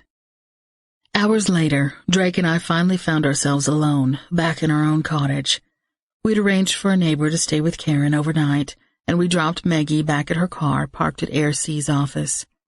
Drake and a mechanic had checked over both aircraft, but found no damage other than the one bullet hole in the Astor's window. One shot, so perfectly placed that it had ended Brian's life. If the trigger had been pulled a fraction of a second sooner, if the helicopter had been a quarter of a mile off course, those millions of tiny details that make things come together in that precision confluence of time and place that we often call fate. We'd no sooner closed and locked our door than Drake and I had reached for each other. Suddenly we both felt the need for contact. A crushing kiss, clothing ripped away, and a desperate conjoining on the sofa. The need overwhelmed everything else. With the dissipation of the initial passion, we climbed the stairs, trailing our discarded clothing with us, where we took the time for a second union, stroking, murmuring, loving. Somehow it was midnight when I pulled myself toward consciousness, enough to notice the bedside clock. I realized we'd not eaten anything for more than 12 hours, and the easy camaraderie with Brian over our lunch swept over me with a melancholy blow. "Let's find something in the kitchen," Drake mumbled, as if reading my mind. I dabbed away the moisture in my eyes and slipped on my robe. Downstairs, we poured glasses of wine and fixed a plate of cheese and crackers, which we shared, snuggled close together on the couch. "Have we just done a totally stupid thing?" I said after the initial hunger pangs died. "I thought it was a totally pleasurable thing." "You know what I mean. Those guys won't stop. Agreeing to help Karen might have been really dumb." "We're going to take every precaution. It won't hurt anything to spend a few extra hours double-checking both aircraft, and the police already know who they need to question." "How do you know that?" "Because I called them and I named names." "When?" I didn't remember a minute. We've been out of each other's sight all evening. "Right after I landed, as soon as I knew there'd been shots fired. That's a federal offense here, or however they refer to it, just like at home. I called Fergus from the hospital, and he told me the police and aviation authorities were all over the aircraft." "And? Did they find anything?" "Nothing they shared with him, of course. But we'll see. I intend to find out all I can before we put our lives at risk." It was sometime around 2 a.m. before we settled into bed, but the gray light of dawn lightened the edge of the drapes before I finally dozed. I awoke with a fuzzy feeling that something was terribly wrong, the feeling that comes from a mixture of grief and alcohol. Last night's events came back to me, and I groaned, not wanting to start the new day. That's when I realized Drake's side of the bed was empty. I patted the cool sheets, not finding him, and forced myself to sit up, pounding headache and all. In the bathroom, I splashed cold water on my face and slipped into my robe. The cottage was too quiet, and the fuzziness left me as I called out and got no answer. Downstairs, the coffee was still warm, and a note stood propped against the canister. "You didn't get much sleep, so I tried to be quiet. Sarah Dunbar called, and I told them to leave you alone. I'm at the hangar. See you later. Love, Drake." I poured a mug of coffee and sipped it black, willing my head to clear. Everything was still too fresh, the harrowing experience of holding back Richie's flowing blood, the sight of all the flashing lights at the hangar, Brian's death. A dull ache pervaded my body. I needed to call Sarah and find out how things were going. I hoped they'd caught Alistair and that all 3 boys were in for some punishment. But first I needed a shower. My stomach did a queasy roll. No, first I needed food. I scrambled 2 eggs and toasted a couple of slices of bread. Somewhat fortified, I spent 20 minutes in the shower, where I shampooed and conditioned my hair and took the time to shave my legs. Dried, brushed, and with a touch of lipstick, I felt like a new person. I dialed Dunworthy and was surprised when Elizabeth picked up. "Oh, hello, Charlie," she said, sounding distracted. We're just leaving for London. She instructed someone in the background to carry something to the car. Here, I'll have you speak to Mother. Charlie, I'm so glad you called, Sarah said. Did Drake tell you I'd called? He said you were up very late, dear. I confirmed it, but didn't tell her exactly why. We've had an eventful night and morning, she said. Do you have a moment to pop by? I can fill you in. Well, maybe just a moment. I think we have a pretty full schedule for the next couple of days. I hung up, wondering why she couldn't just fill me in over the phone, but I dutifully got in my car anyway. Robert's driven Edward, Elizabeth, and Richie to the airport, she told me once we'd settled at the kitchen counter with cups of tea. I'd like to say things will be different from now on, but I doubt it. What's happened? All 3 boys were arrested last night, charged with extortion, fraud, and mutilation of a corpse. Ah, I'd wondered where the severed finger came from. From what I gather, Alistair had a friend who worked in a mortuary. The police didn't tell us everything, but they were already aware of the crime. But you said Richie's gone home with his parents. And the other boys as well. All the parents posted bond. We had quite the fireworks last night when Robert and I found out. Tried to make the case for letting the boys suffer their punishment. But parents today don't see it that way, I'm afraid. Don't want them scarred for life, right? I said, knowing that's how it would be at home. Personally, I'd scar his little bottom. Don't take me wrong, but I happen to think those boys are getting a clear message from this, and it's the wrong one. I couldn't disagree. We nursed our cups of tea, and I filled her in on a bit of the rest of the evening, making light of the possible dangers Drake and I could still face. We made one of those tentative dinner plans for one evening after our work was done, before we left for home. At the airport, I found Maggie at her desk. Every time I tried to ask her a question, the phone rang. After I'd listened to her third explanation that yes, the company was still in business, I managed to get in a word. She indicated that Drake was over at the hangar, so I left her to the phones, and I trotted over to the other building. The tall double doors stood open, and a group of men crowded around the Astor. I recognized Joe, the mechanic from Edinburgh, and Fergus, but the others were strangers, men from the police or aviation authority, I guessed.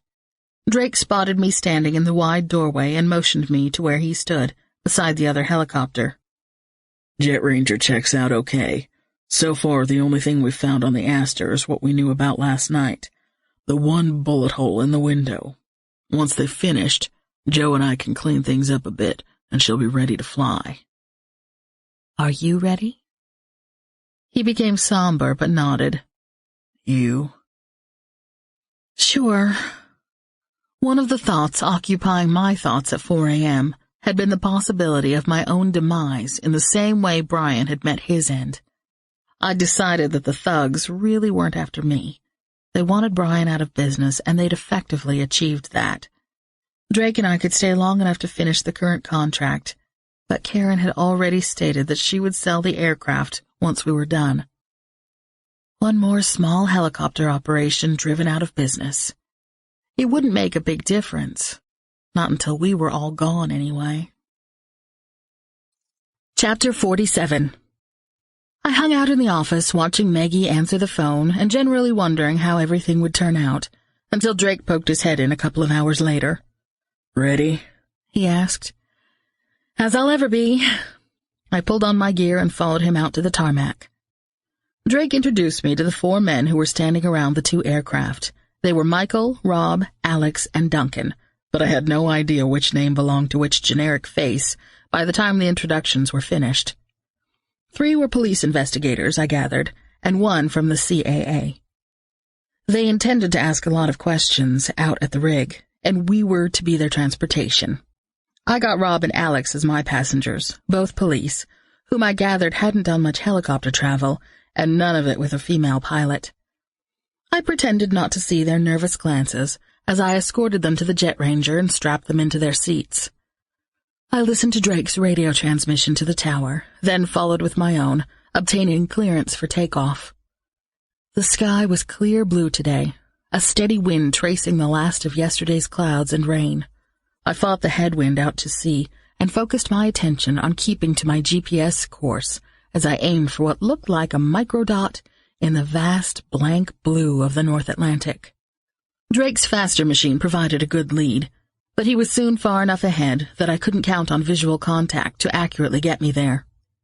By the time I arrived at Rig 6, Drake had landed and his passengers were emerging. Colin Finney stepped out of his office as I brought the Jet Ranger to her spot softly. My 2 inspectors let themselves out, each with a relieved nod of thanks in my direction, and I began my shutdown procedure. The group of men disappeared into Colin's office. "What's the plan?" I radioed Drake, who was also waiting for his rotors to wind down. "Guess we're out here until either Colin or the police are ready to send us back." 2 hours later, we were still standing by, and I found myself keeping an eye on the sky. Light cirrus, probable precursors to another storm, now covered the afternoon sky. As quickly as they'd moved in, we were likely to see more rain by midnight. "Well, this is certainly fun," I told Drake. "But I need to find the girls' room." We'd shed our survival gear and moved over to his ship to stretch out in the roomy back seat. "Good luck. I doubt there are too many women visiting this place. You'll probably have to take your chances with something generic." "And don't count on it being any too clean," I figured as I stepped down and headed toward the building. As I discovered from previous visits, a hallway ran beside Colin's office and led deep into the structure of the rig, where a variety of other rooms helped facilitate the operation. Map rooms, meeting places, kitchen facilities, and dorm-style bunk rooms where the men lived on their 7-day shifts. I spotted the generic blue sign with its stick-figure people denoting the toilets. As Drake predicted, there was just one, and I tapped gingerly on the door before opening it. The underlying roar of drilling equipment, generators, and heating fans masked any response that might have come, so I pushed gently at the door and called out. Empty, thank goodness. I ignored the row of dingy urinals against the right wall, not wanting to know their true condition. Nudging each stall door open, I finally found one I thought I could bring myself to enter.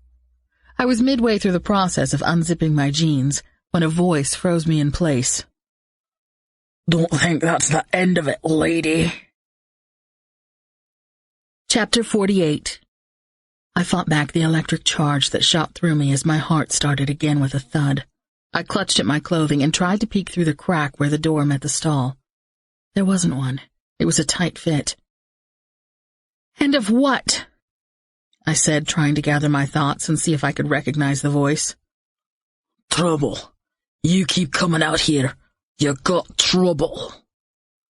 The man kept his voice low, almost a growl. I rebuttoned my jeans and tugged my t-shirt down. 2 more days, I told him. We won't be here after that. His menacing laugh chilled me. I heard a sound I couldn't immediately identify, a splashing. At the foot of the stall door, a splatter of liquid dotted the floor and ran toward my feet. I jumped back, crowding myself into a corner by the toilet. The man was urinating on the door. "What? You're crazy!" I shouted. The laugh continued and the splashing stopped. The door to the hallway whooshed shut on its closer. I flung open the stall door and made a little zigzag steps to avoid the wetness. The hall was empty. What was that all about? I wondered. Some kind of primitive marking message, or the more direct way of saying, piss on you. I ran toward Colin Finney's office and pushed my way in. Finney and 2 of the inspectors looked up at me. "I just received a threat," I said. I filled them in, including all the details. One of the inspectors headed for the hall, while the other, Alex I think it was, began asking questions and jotting notes on a small notepad. I told him of the previous threats, subtle, not so subtle, and those staged to look like accidents. "These guys are serious about getting us out of here. They have to be the ones who fired on Brian yesterday." "Yes, Mum," he said. "According to your husband's statement, we've pinpointed the place from which the shots came. Now we're searching marine records to learn which boats could have been there at the time." Do you think you'll be able to do it? Colin spoke up. Well, we're able to eliminate certain of the Union boats because they were at the various rigs, and there are witnesses. But every single boat that might... My skepticism rose. We've got good leads, Alex said. Branken's been the most vocal toward Drake and me, but it wasn't his voice I heard just now. Be assured that we're keeping a close eye on Mr. Branken, Alex said. But we also want to get whoever's behind him, giving the orders. Satisfied that I told them everything I could, I went back outside to tell Drake about this latest threat.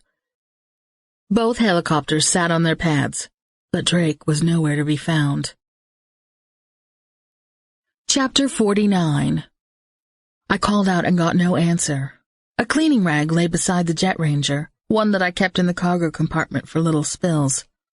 The compartment door was closed but unlatched, and the window cleaner and roll of paper towels stood inside. Out of the box, we always strapped down during flight. Drake must have started to clean the windows on the aircraft and needed to go inside for something. I felt a tiny jab of annoyance because we'd agreed that one of us would always stay by the ships. It was already after 3 o'clock and the clouds continued to build. I was impatient that we weren't getting underway more quickly. I wanted to be safely back on land before dark. I sat on the skid step and planted my elbows on my knees, making myself take a few deep breaths to relax. By the time 30 more minutes had passed, my relaxation techniques had all run out, and I was feeling decidedly put out with my husband.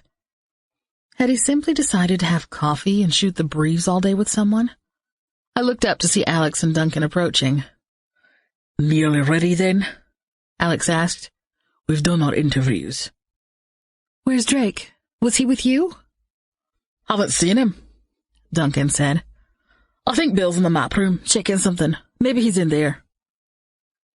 Look, someone should stay by the aircraft just to be sure there's no one prowling around. Can you go inside and tell him we're ready to leave?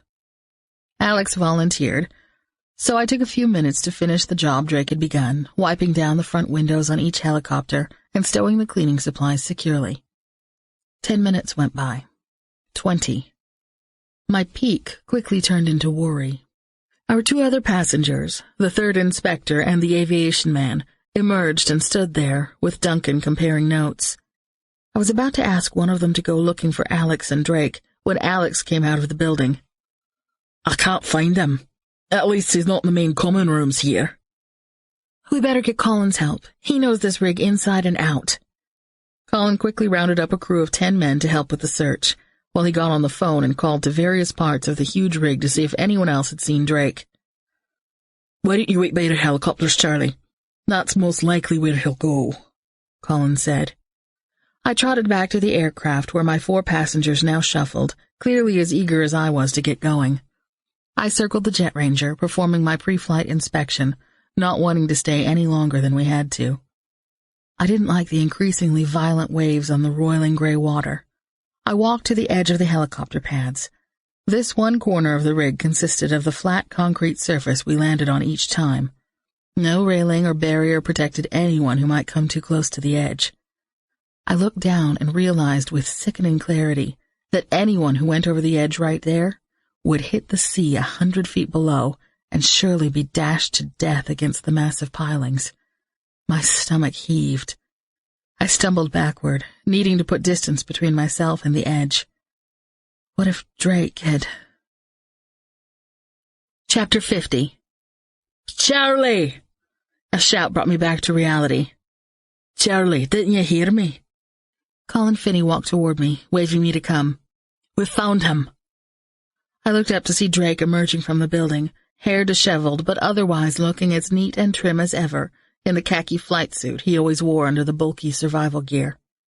I wanted to run to him and just hold on, but the 3 inspectors crowded around him first.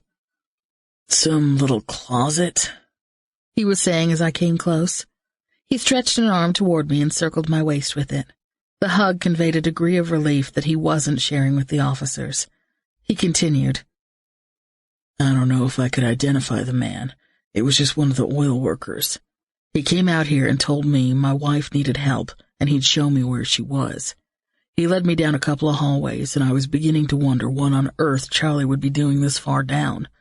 I think I was about to question him when this right hook came out of nowhere. I saw stars and figured out he was shoving me into a small space and closing the door on me. It was pitch dark in there, and by the time I felt around for the door, I heard him locking it from the outside. I've been pounding on it ever since. It was a storage closet back near the generator room, Colin explained. You can barely hear anyone shouting right in your ear there. No wonder we didn't hear you. I was threatened in the bathroom, too, I told him, not expanding on exactly what had happened. Well, I don't care if it causes problems for Karen and getting paid or not.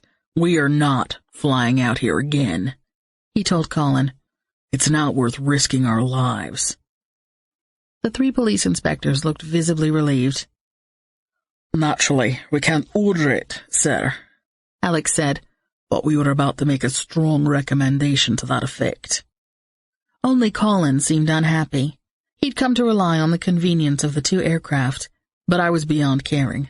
The man who'd lured Drake to his temporary prison might have just as easily knocked him unconscious and thrown him over the platform's edge. In fact, he might have planned to detain us until dark and do exactly that. I edged in closer to Drake. Let's get out of here, I whispered to him. We bade Colin goodbye, assuring him that we didn't bear him any ill will. Drake suggested that he take the 4 passengers with him in the Aster, lightening the load for the slower Jet Ranger. The CAA man had a plane to catch back to Edinburgh, so we suddenly had a deadline. It took less than 5 minutes for everyone to be in their seats and for the welcome whine of turbines to wind up. I let out a big pent-up breath as we both cleared the rig and headed for open sea. Despite the darkening sky and slight turbulence as the wind picked up, I felt unexplainably light. Richie Campbell's kidnapping ordeal was over. The helicopter contract, while an exciting experience, had caused more worry than joy, and I was glad to be free of it. Within the hour, we would drop off our passengers. Drake would still have to explain to Karen why we wouldn't finish the last 2 days of work for her. But the more I thought about it, the more sure I felt that she'd have a strong case for being paid for the work done up to this point. Even a big, powerful oil company surely couldn't withhold payment for time that had legitimately been flown. For right now, I wanted a hot shower and nice dinner out with my husband, someplace with dark, quiet booths and good wine. A subtle change in sound grabbed my attention, then the piercing, constant tone of the low rotor horn. My eyes darted to the instruments. My N1 compressor speed was dropping rapidly, and the pulsating engine out horn joined in. Oh, shit. Engine failure. I looked for Drake. The Aster was ahead of me, out of sight now in the deepening gloom. I keyed my mic. Mayday, mayday, mayday! Delta, Delta, Alpha, Bravo!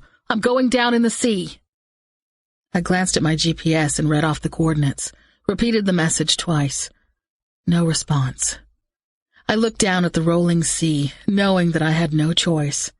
I might survive this if I could pull off a perfect auto-rotation, and if the floats could keep the fragile aircraft upright. The procedure came back to me, those dozens of times we'd practiced them in training. I went through the steps in my mind, my hands automatically guiding the cyclic in minute moves.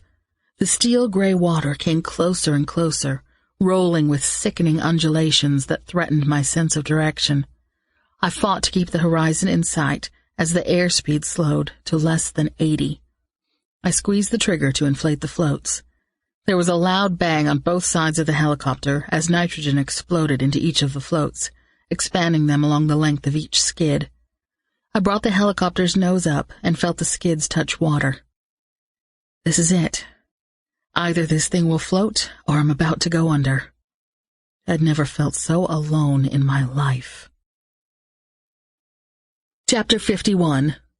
The swells were a good 3 feet high, and it was all I could do to keep my eyes above them. I threw the fuel shut-off valve, shutting down the engine, and pulled on the rotor brake to stop the blades. I hoped the tiny aircraft would stay afloat until Drake could circle around and get me. Had he heard my mayday? Did he have any way of plucking me out of the sea without endangering himself and his passengers? I didn't think so. As I repeated my radio call, a wave, higher than the rest, crashed against the side of the aircraft. The whole thing leaned precariously. "Okay, Charlie, think. This thing probably won't hold until someone gets here." I jettisoned my door. If the aircraft went down, I sure as hell wouldn't be able to push against the throbbing sea to get out. I unbuckled my harness and made sure my survival suit was zipped to my throat. I remembered to reach back to the center post between the front two seats and activate the emergency locator transmitter. Another wave rocked the ship. "I'm in the sea! I'm in the sea!" I called out over the radio. As a third wave tipped me dangerously toward the passenger door, a small shriek slipped out. I prayed that Drake, the Coast Guard, or someone out there was getting this. I climbed across and pushed open the passenger door, stepping gingerly onto the skid. There was a life raft in the cargo compartment, just behind the rear passenger door. A brilliant place to store something a pilot would need to reach quickly under emergency conditions. I'd be sending a letter to some egghead at some factory when I got out of this, if I could get to the raft first. I gripped the door frame with my left hand and edged my way aft. Another wave sent the ship rolling, and the door slammed down on the back of my hand. Tears sprang to my eyes automatically, and I almost lost my only grip on the slick surface. "Take a breath, Charlie. Don't let go." A momentary picture of the depth of the cold gray water popped into my head.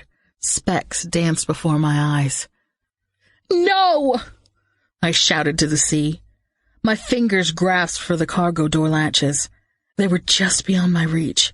I opened the back door and was able to use the door jamb as a handhold. I edged aft again until I finally reached the cargo door, pulled it open, and grabbed the raft in its red carry bag. The effort threw me off balance, and I toppled backward into the icy water. The impact and the surprise took my breath away. By sheer luck, a strap on the raft became snagged on my wrist. I reached out and hugged the package to my chest with my right arm, wrapping the left around the aircraft's skid. Now what? Survival instinct told me that I'd be better off inside the aircraft, as long as it stayed afloat. I clambered back up onto the float and in through the passenger door, panting with the effort. I gripped the life raft packet with one hand and the edge of the seat with the other. Once the ship rocked back level, I yanked at the oversized zipper on the raft's carrying bag. A bright red plastic handle popped free. It would inflate the raft with one good yank. "Outside, Charlie. Don't do it now." I threaded my arm through the carry loop on the end of the bag. If I had to bail out of here, I'd better have this thing with me. For the moment, the aircraft bobbed placidly on the water, like a kid's bathtub toy left behind. I picked up my discarded headset. "Does anybody copy?" I shouted into my microphone. "Mayday! Mayday! Mayday! Does anyone hear me?" Fuzzy static came back. I had no way of knowing whether a voice went with it or if the thickening weather was responsible. I tried again with the same result.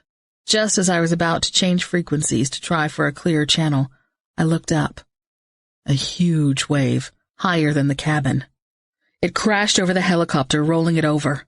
My world became milky gray as the wave engulfed my little cocoon. As the helicopter hung by the floats, upside down on the surface of the water, I was thanking myself for jettisoning that door. I pulled my upper torso through the opening, dragging the life raft with me.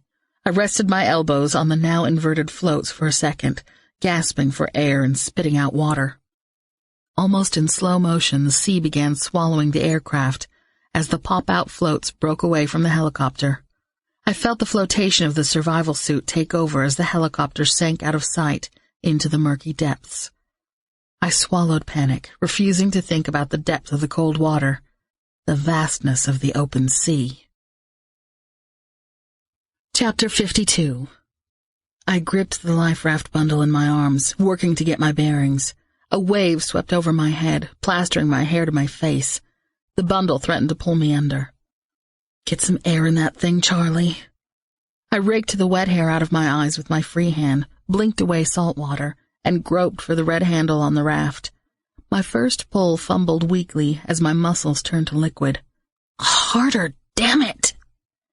I summoned my strength and gave it a real yank. The reaction knocked me backward. The raft whipped into full buoyancy in about half a second. My arm slipped from its hold on the bag, though, and I found myself 10 feet away from the bobbing yellow pillow. In the gloomy light, it looked like it was floating away from me. "No!" I shouted. I swam for it and managed to grip one of the nylon web handles on the side. Another swell lifted me and the raft and plopped us back. I scrabbled to get a grip over the fat, rounded edge of the little boat, working with both arms and both legs until I finally managed to throw myself over the edge to safety. Relative safely, I reminded myself as another wave doused me. Twilight was coming on fast. I'd better figure out what to do next if I was to survive this night. Strapped to the inside of the raft were a few emergency supplies: a bailing scoop, 2 flares, a signal mirror, a waterproof poncho the size of a deck of cards, small first aid kit, and a packet of desalination tablets. I put the scoop right to work while I tried to figure out what to do with the rest. It would be senseless to use the flares until I had a good reason to think someone might be out here to see them. The roll of gauze and 2 aspirin could wait until later, and the waterproof poncho would be pretty useless if the survival suit failed. Scared and miserable, I hunkered down. It was going to be a long night. Chapter 53. The mind does funny things when the situation looks hopeless. Mine flitted through events of the past few days, dabbled in fantasies of being home on our deck in Albuquerque, sipping margaritas in the sunshine, and truly wanted nothing more than to be warm and dry in bed with Drake. The sky deepened to pitch black, and the sea became an oily-looking black pit, dipping me up and down in my yellow craft, which now looked more like faded gray. I concentrated on not thinking about it, or about the beautiful Jet Ranger now lying at the bottom.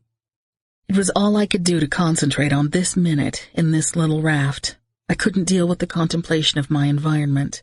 I didn't want to think about how long I'd been out here. The longer the better, I reasoned. It would mean help would be coming along any time now. My watch was waterproof, but I couldn't see it in the absolute blackness. By now Drake knew I hadn't followed him to the airport, but unless he'd received my radio call, he wouldn't know where to find me.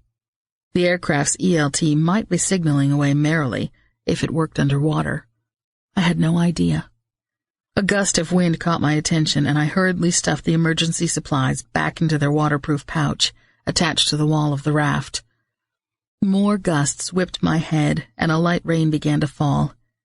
In the distance, a bolt of lightning tore through the air, and the rain finally got serious. I pulled the survival suit's hood over my head and ducked under the poncho, like a turtle going into its shell. My eyes tingled, but I wasn't going to give in to tears, not yet. The squall roared overhead, and the rain drilled a steady staccato on my plastic fashion wear. I felt wavelets around my boots and realized it was filling the raft with water. Shit. I groped for the bailing scoop and worked to stay up with the downpour. The rain continued to come in waves, heavier, then lighter, stronger, weaker. Bailing gave me something to do, even as I struggled and slid on the slippery rubber. I caught myself once, reaching over the edge to dump water, nearly being upended over the edge.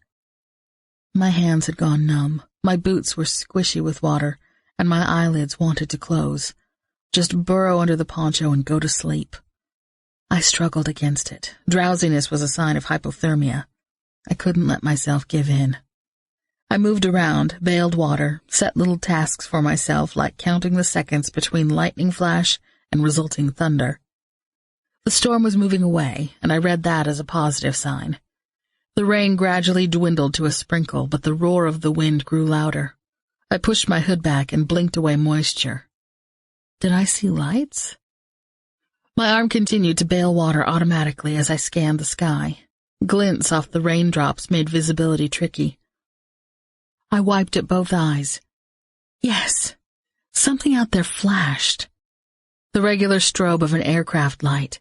It crossed from just off the left side of my raft to my right. "No, don't go on!" I yelled. "Wait!" The flares. I crawled to the pouch of emergency goodies. My numb fingers fumbled into the pouch, finally coming up with one of the sticks. My eyes didn't leave the flashing strobe. Circle back. Circle back! The little prayer repeated through my head as I tried to remember the instructions for the flare. A heavy red arrow pointed toward one end. I aimed it away from my body and pulled. The slender tube spat out 5 fireballs. Please see them. Something warm ran down my face as I whispered the words. Chapter 54. For a minute I didn't dare look. I imagined the lights flying on, some light plane unaware of me. I squinted my own tears back and looked again. Now there were 3 lights, the white strobe, a red and a green. The red was on my right. He was headed toward me. I grabbed the other flare, ready to use it if the aircraft veered off course. But it didn't. It came steadily toward me, and I realized part of the roar I'd been hearing was the sound of twin turbine engines. An intense light shone down on the water, moving too slowly. The whop-whop of rotor blades beat the air. "Aim over here!" I yelled. I stood up and waved my arms madly. Gradually the light came closer, sweeping back and forth across the rolling water. I popped the other flare, sending the signal flames in the direction the helicopter should take to reach me. The beacon light landed on me. I nearly landed face down when I attempted to jump up and down in the raft, so I crouched on my knees and kept waving my arms. The rotor downwash nearly flattened me as the yellow RAF Sea King hovered directly overhead. I couldn't look directly up into the blinding light, but voices carried clearly down to me. Orders were shouted and a sling winched down. "To your left! To your left!" a voice shouted up to the crew. It was Drake's voice. I looked up and saw him just above me, riding the rescue sling and waving arm signals to the men above. It felt like forever, but he finally touched me. "Oh my God, Charlie, are you okay? We were frantic."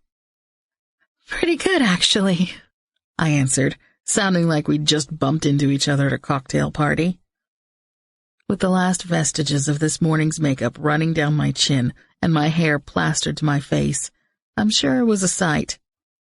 "Oh, baby, I should have never flown ahead. I should have kept you in sight."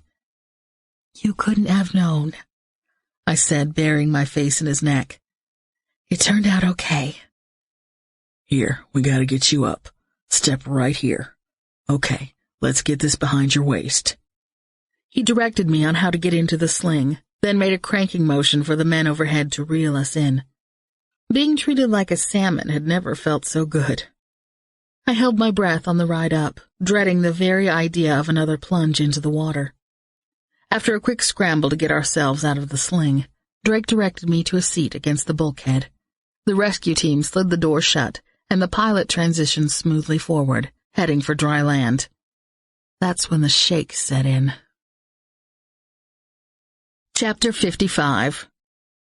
By the time we reached the airport, 3 blankets had begun to warm me, but mostly it was knowing that Drake and I were together again, both alive and well, that kept me going. I was ready for a huge dinner, I realized, right after a bath and dry clothes. I wasn't ready for what awaited me. A dozen or more reporters rushed toward the RAF helicopter the minute we opened the side door. Microphones probed at us like unrelenting feelers, and questions flew. "How do you feel, Miss Parker?" "Wet." "How do you think I feel?" "What happened out there?" You want me to admit to losing $1 million aircraft at sea? Or shall I tell you what I really think? That a bunch of thugs aren't above murder to get their way? It was a harrowing experience. "Whose fault was it that your helicopter went down?" This from a BBC blondie. Drake squeezed my shoulder. "We better get inside. No further questions," he said, steering me gently and pushing a path through. In the office, Maggie greeted me with a mug of hot coffee. I downed about half of it before peeling off my heavy survival suit. Underneath, my jeans and shirt were damp, and I had no dry things with me. "Let's get you out of here before the authorities descend on the place," Drake said. "Maggie, you ought to go on home, too. Do not say a word to anyone who asks you about this. I mean it. We've got to find out what really happened before a bunch of rumors start flying." "Oh, absolutely." Drake peered out through a slat in the mini blinds. Reporters haven't gone away. Look, I'll walk you both out to the cars. Don't say a word and just keep going. Drive away. If anyone follows you, Maggie, I want you to call me." We switched off the lights, ignored the ringing telephone, and walked out as a group. The reporters were less friendly this time. Microphones jabbed at us and questions flew in loud, self-important tones. Drake kept an arm around each of us females and steered us to the cars. We shielded Maggie as she climbed into hers. "Drive fast, go straight home, and lock your doors," he told her. She nodded and raced her engine. We did the same and were somehow able to get away from the airport without one news van on our tail. I didn't relax until we'd closed ourselves into our cottage. Drake picked up the phone as I hastened upstairs, shivering again from the bone-deep cold. An hour later, after a long soak in the hottest water I could get from the old plumbing, I joined him downstairs. He'd put together a quick supper of soup and crackers, and I'd washed the seaweedy smell from my hair. I wolfed down 2 bowls of soup and a glass of wine, and suddenly couldn't keep my eyes open another minute. Drake tucked the covers around me and kissed me goodnight, saying he was too keyed up to sleep yet. I hardly heard the words as he gently closed the bedroom door. I rolled over to find bright sunlight edging the drapes. I reached for Drake, not wanting to give up the warmth of the bed just yet. His side was empty. My eyes shot open. His side was still neatly made. He hadn't come to bed at all. A jolt of alarm shot through me. No coherent answer came. I yanked on my robe and double-timed it down the stairs. "Coffee?" he asked. He stood in the kitchen in the same clothes he'd worn yesterday. Sun streamed through the windows, accenting the deep bluish shadows under his eyes. I let out a large breath. Scared me, waking up like that. I slipped into his offered embrace. "You okay?" "Yeah, better now. Couldn't stop thinking all night." He reached for the carafe and poured me a mug of coffee. I took it and watched him rub both hands over the dark stubble on his face. "Aside from yesterday's horrible experience, which is over with, by the way, what were you thinking about that took 10 hours to sort out?" He turned away from me and opened the refrigerator door. "What I'm going to do. Want some toast?" "No, I don't want toast." I set my mug on the counter harder than I intended. "What do you mean, what you're going to do?" He closed the door deliberately. "About the men who tried to kill you." His gaze held steady. His mouth formed a grim line. This wasn't personal. They weren't after me. They want air-sea helicopters to quit flying. They achieved that. They ought to be real happy right now." "So why didn't they sabotage my aircraft? Why yours? Why did the guy corner you and threaten? Why did they lock me away, if not to get to you?" His eyes flashed, the green flecks sparking. "I don't know. Pick on the weaker thread, maybe?" A little of the tension went out of his shoulders as he reached again for his mug. "So, just what do you think you'll do?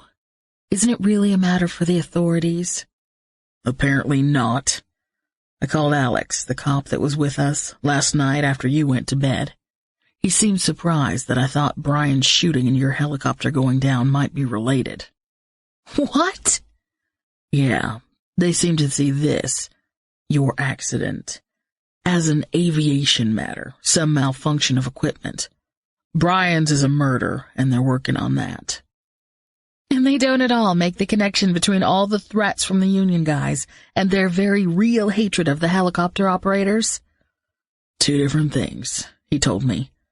"Not to worry, the aviation authorities will make a thorough investigation," he said, "and he's sure AirSea's insurance company will also get involved." He topped off each of our cups. "They'll all probably question you to death. It's not going to be fun." "I'll tell them exactly what happened, starting with the threats we got from the beginning." "You can expect to be picked apart, hun. Don't take this too lightly, especially when the insurance company comes into it. They're not going to pay out nearly $1 million without trying to wangle out of it first. Will they bring the aircraft up from the bottom? No. Might depend on how deep it is out there, how expensive an operation that might be. I caught sight of my reflection in the shiny window of the microwave. A deep furrow pulled my eyebrows together, and my mouth was now set as grimly as Drake's. Hey, let's get on to something else. Maybe we should go tour a distillery or something today. I nodded without answering. I gotta shower and shave. I feel like dirt warmed over. He gave me a quick hug and headed for the stairs. I toasted a slice of bread and chewed on it while my mind chewed on everything else. There had to be some proof, something we could find that would bring Brankin and his thugs down once and for all. Only problem was, I couldn't figure out how we'd do that without going back out to the rig again. Then the phone rang. Chapter 56. It was Karen Swinney, calling to let us know that Brian's funeral would be tomorrow. I jotted the name of the church and the time of the service. I'd no sooner hung up than it rang again. I got it halfway through the first ring, assuming Karen had forgotten to tell me something. Ms. Parker. The male voice sounded official. I knew I should have let the machine start screening the calls. I reluctantly acknowledged him. Charlotte L. Parker. Yes, who is this, please? I'm Hugo Fitzwater with the Civil Aviation Authority. I'll need to meet with you and get a statement about yesterday's incident. At your convenience, of course. Of course. Unfailing British politeness. Would this afternoon be all right? Polite but firm. I agreed, and given the choice between his downtown office and the air-sea offices at the airport, chose my turf. 1 o'clock, then? It was nearly 10 already, and I decided it was about time I got dressed for the day. Back upstairs, Drake was just emerging from the shower. "Guess the distillery tour's off," I called out. "CAA wants to see me at 1. You'll come with me, won't you?" He stood in the bathroom doorway, towel poised halfway to his face. "Think you're ready?" No, but then I could only tell him the truth, relate the experience. They'll investigate, won't they? Find out whether the ship was sabotaged or this was just incredibly coincidental timing? Hard to say just what they'll do. You know how I feel about bureaucratic jerks with power. I tell them only what they need to know. He pointed his index finger skyward. Remember, a bureaucrat is not your friend. I chuckled while I rummaged through the closet for some clean khakis. I think I'll wander over to the castle for a few minutes. I should check in and see how everything's turning out with them. Let me know what time you want to head for the airport. Remember, we're down to 1 vehicle this morning. Why don't you catch a little nap, hon? We can leave about 12. I ran a brush through my hair and gave my lips a smear of color. Sarah grabbed my hand, leading me into the entry. "Oh, Charlie, I'm so glad you've come. What on earth happened out there, dear? I tell you, I about went into shock when the story came on." "Oh, it's on the news?" I should have figured. Whether I talked or not, those reporters were determined to say something. "Oh my, yes. There's a film of Drake leading you through a crowd of people. Well, I wouldn't have known it was you because you didn't look so great, but they said an American woman pilot, so I knew who it must have been." I quickly recapped the basics, making light of the terror I'd felt as the aircraft sunk under my feet, and skipping over the part where I'd been convinced I would freeze to death on the Black Ocean. "Well, let me give you some tea," she said, bustling me toward the kitchen. "I've just put the kettle on." "How are things going with Richie?" I asked as we settled at the counter with tea in delicate china cups and slices of angel food cake. Sarah raised her eyes, as if some god on the ceiling might have answers. "They'll get no punishment, I'm sure, those boys. Robert doesn't think we should press charges for the fire at the Crofters' hut. Said they were just smoking and it was an accident." She took a tentative sip of her tea. "Already Alistair's parents have paid some kind of money to the family of the dead person whose finger was cut off, and kept the thing very hushed publicly. That young man is going to be trouble. You watch. They've been covering for him and getting him out of his little jams all his life. One day... And Richie? His cut's healing. So well you'd hardly know it was there, Elizabeth tells me. I worry for the boy, Charlie. It's another case of discipline too little and too late. Edward simply won't allow the child to end up with a criminal record. Child! I tell them he'd better start learning some lessons the hard way. But they don't listen to me. Think I'm just an old idiot. I laughed and patted her hand. You're no old idiot. I think you've got the most sense of the entire bunch. Oh, I nearly forgot, dear. I found a little something for you. She hurried out of the kitchen and returned with one hand behind her back. Since you refused payment for your services in locating Richie. I really didn't. Since you won't take money, I wanted you to have a permanent memento of Scotland. Something positive, that is. She held out a flat box about 12 inches square, wrapped in an attractive blue and green plaid paper and tied with a fluffy red bow. Go on, open it. I preserved the bow in the paper and lifted the lid.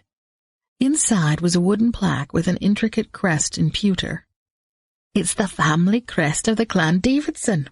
And on the back, I turned it over, that's a short history of the origins of your family name. I swallowed a lump. It's beautiful, Sarah. Thank you very much. We finished our tea and I realized it was time for me to face the music. With a vague plan for dinner one night soon, several more thank yous on both sides, and a firm hug, I left Dunworthy. Chapter 57. I sneaked a peek at my watch under the edge of the desk. 2 hours of questioning by the CAA man, Hugo Fitzwater, and my energy was flagging. We'd not covered any new ground after the first 30 minutes. And so, you don't know whether it's possible that someone might have tampered with your aircraft during the time you were at Rig 6? He asked for the 4th time. His small blue eyes stared at the notepad on his lap. No, I don't know it for a fact. It might have simply been a mechanical failure, I said for the 4th time. Everything about the man, from his jowly round face to his white shirt that stretched to the bursting point over his round gut, was beginning to irk me. Had there been any unusual occurrences in the past few days? Unusual occurrences? Well, that might include a man dashing in front of Drake as he came in for a landing. It might include someone following me into the bathroom and whispering threats through the door. It could also include somebody luring Drake down a corridor, punching him in the face, and locking him in a closet. But we'd been over all that.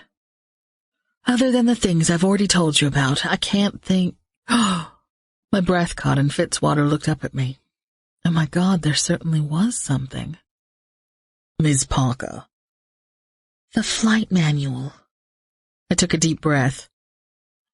The Jet Ranger's flight manual was missing one day. I had to wait while Maggie brought up the current weight and balance on the computer and printed me a new one. We never did find the original. Fitzwater sat up straighter and scratched notes furiously on his pad.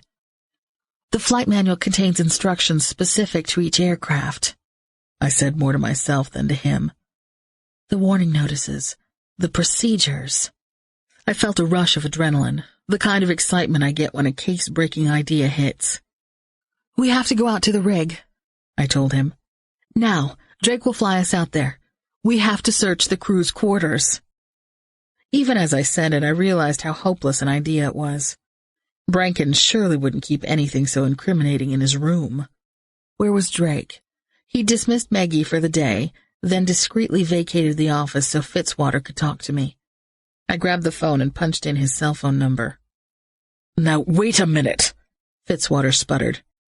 Get the Aster ready. We have to get out to the rig. No, first call the police.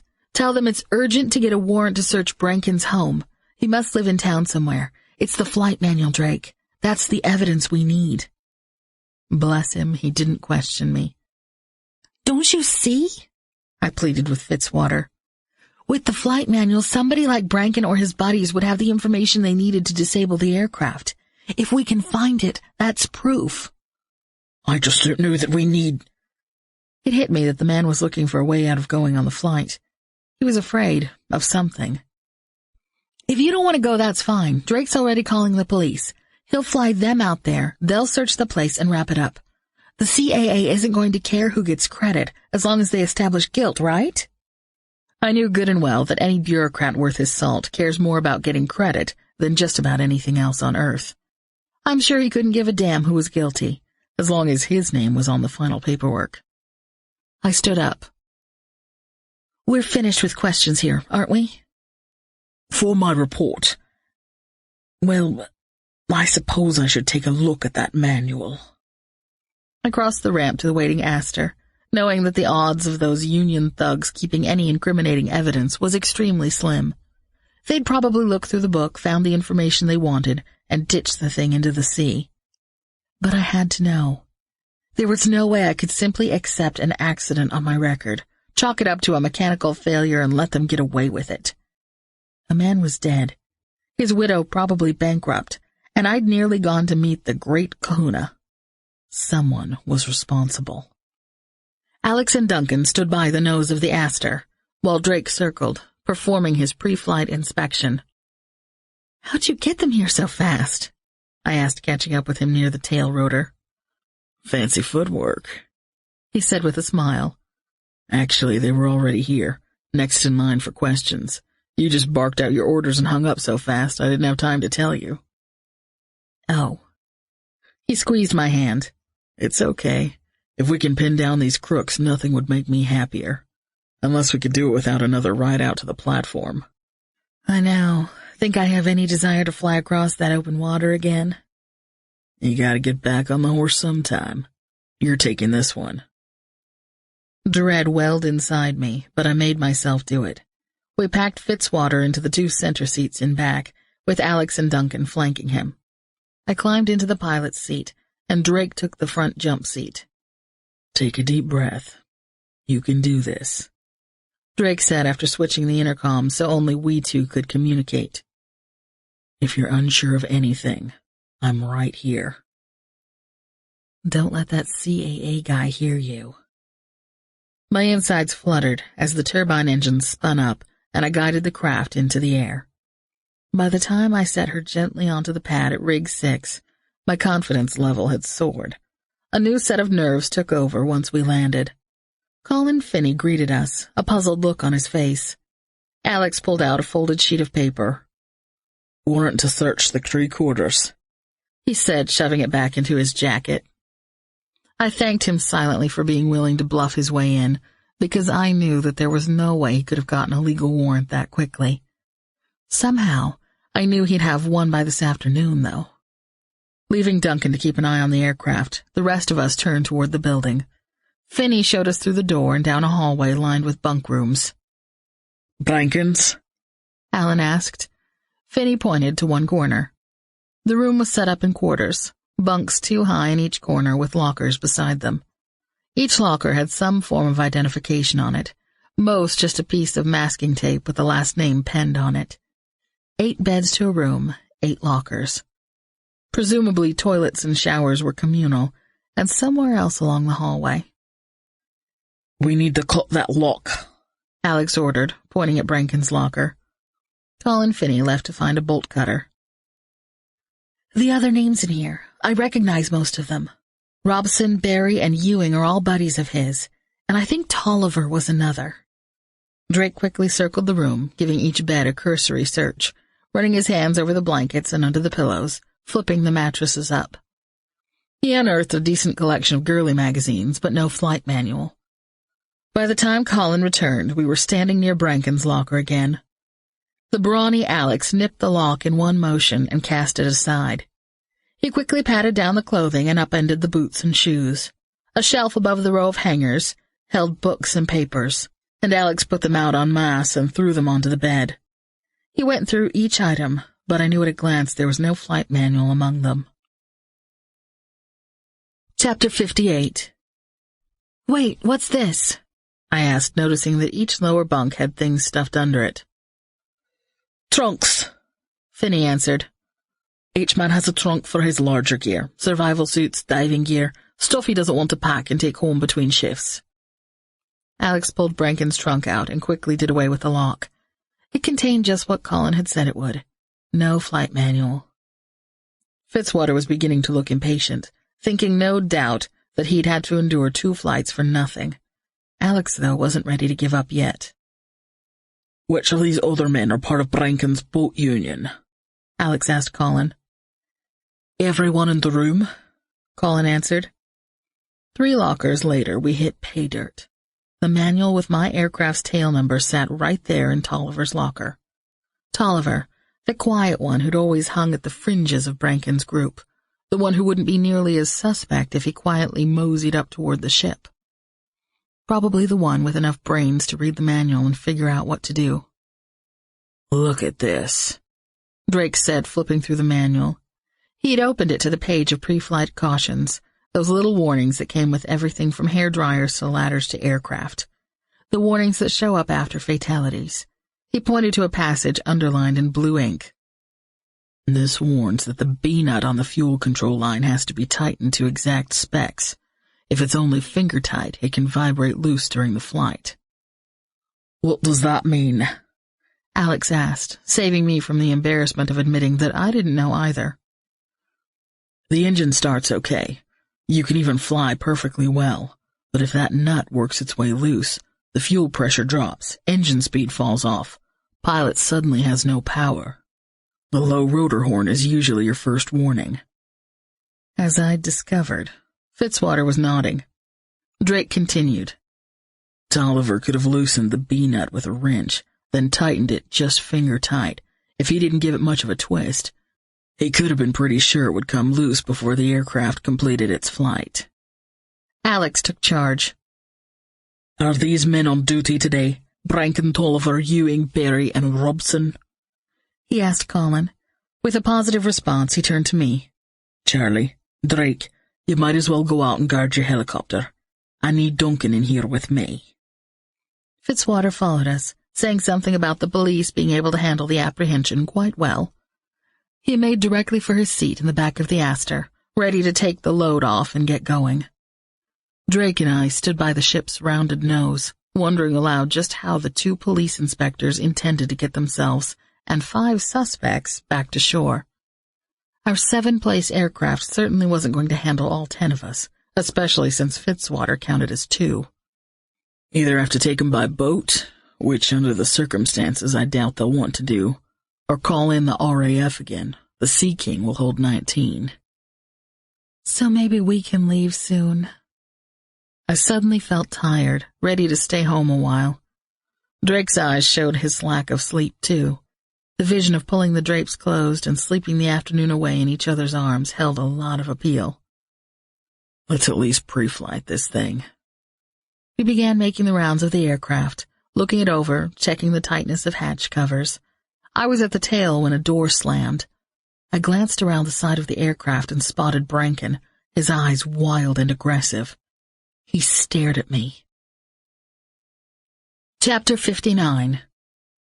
Before my brain registered what was happening, he launched himself across the landing pad and grabbed my arm. He wrenched it upward behind my back. "Filthy bitch," he growled into my ear. "Ain't getting me arrested." I flailed at him with my other fist, but each time he merely yanked harder on the captive one. I felt like my shoulder was coming out of its socket. "Drake!" I screamed, but I didn't see him. Branken shoved me ahead of him, muttering curses and grabbing at me until he held both my arms firmly. "Drake!" "Shut up!"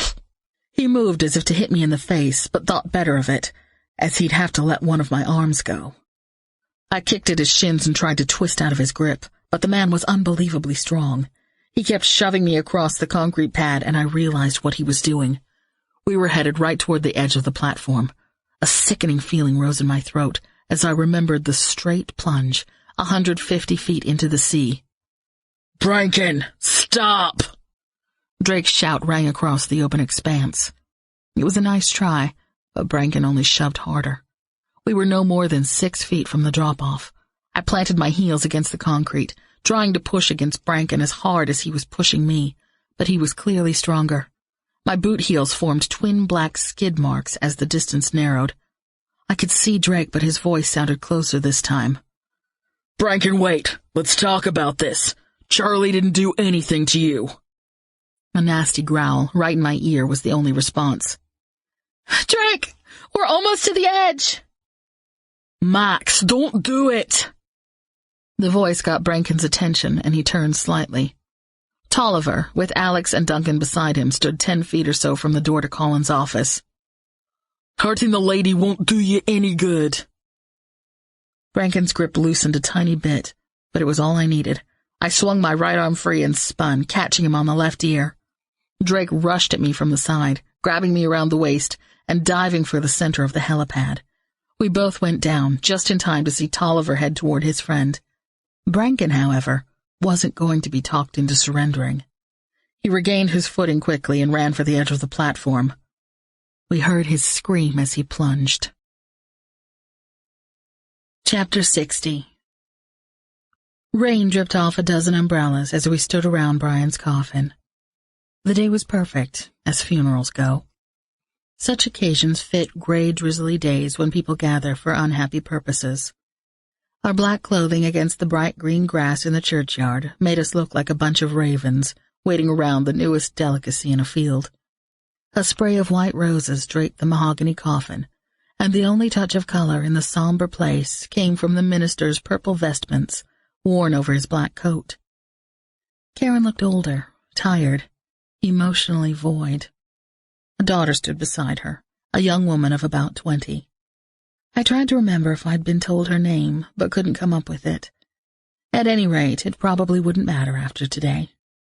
We'd booked a flight home at the end of the week, giving us a few more days to cram in any sightseeing we wanted to do, say goodbye to the friends we'd made here, and pack. Truthfully, I was looking forward to a long dose of New Mexico sunshine and the warm, doggy smell of a hug from Rusty. The minister finished with whatever he was saying, and people began to file away, stopping to offer Karen their hugs, handshakes, or warm wishes. Drake and I hung back until the end. I don't know if this helps, but they've caught the killers, I said. Her mouth opened slightly, and she looked at us through dark glasses. 5 men were arrested yesterday at the rig. Well, I should say 4 were arrested, and 1 thoughtfully rid the world of his own presence. Of the men who were arrested, 1 admitted to being the man who fired the shots from the boat, Drake said. One of the guys pretty much told the whole story, about how the union leaders set up a campaign to get rid of the helicopter operators.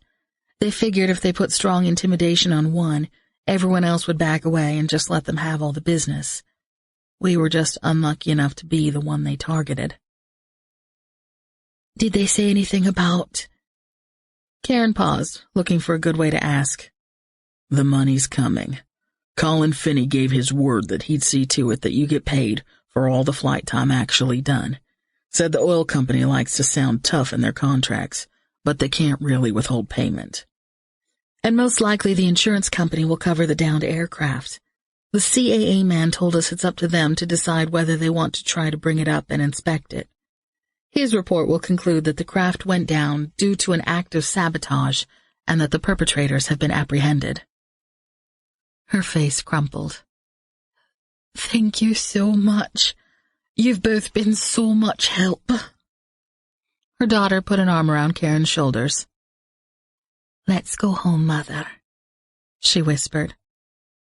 I looked up at Drake as we followed them toward their waiting limousine. Yes, let's. This concludes Competition Can Be Murder by Connie Shelton. This novel is a work of fiction. Names, characters, places, and incidents are either the product of the author's imagination or are used fictitiously. Any resemblance to actual events, locales, or persons, living or dead, is entirely coincidental. If you would like to receive our online newsletter listing new releases, simply go to booksinmotion.com and register with your email address. Newsletter members receive special discounts and freebies. No purchase necessary. That's one word, booksinmotion.com. From Books in Motion, this is Rebecca Cook. Thanks for listening.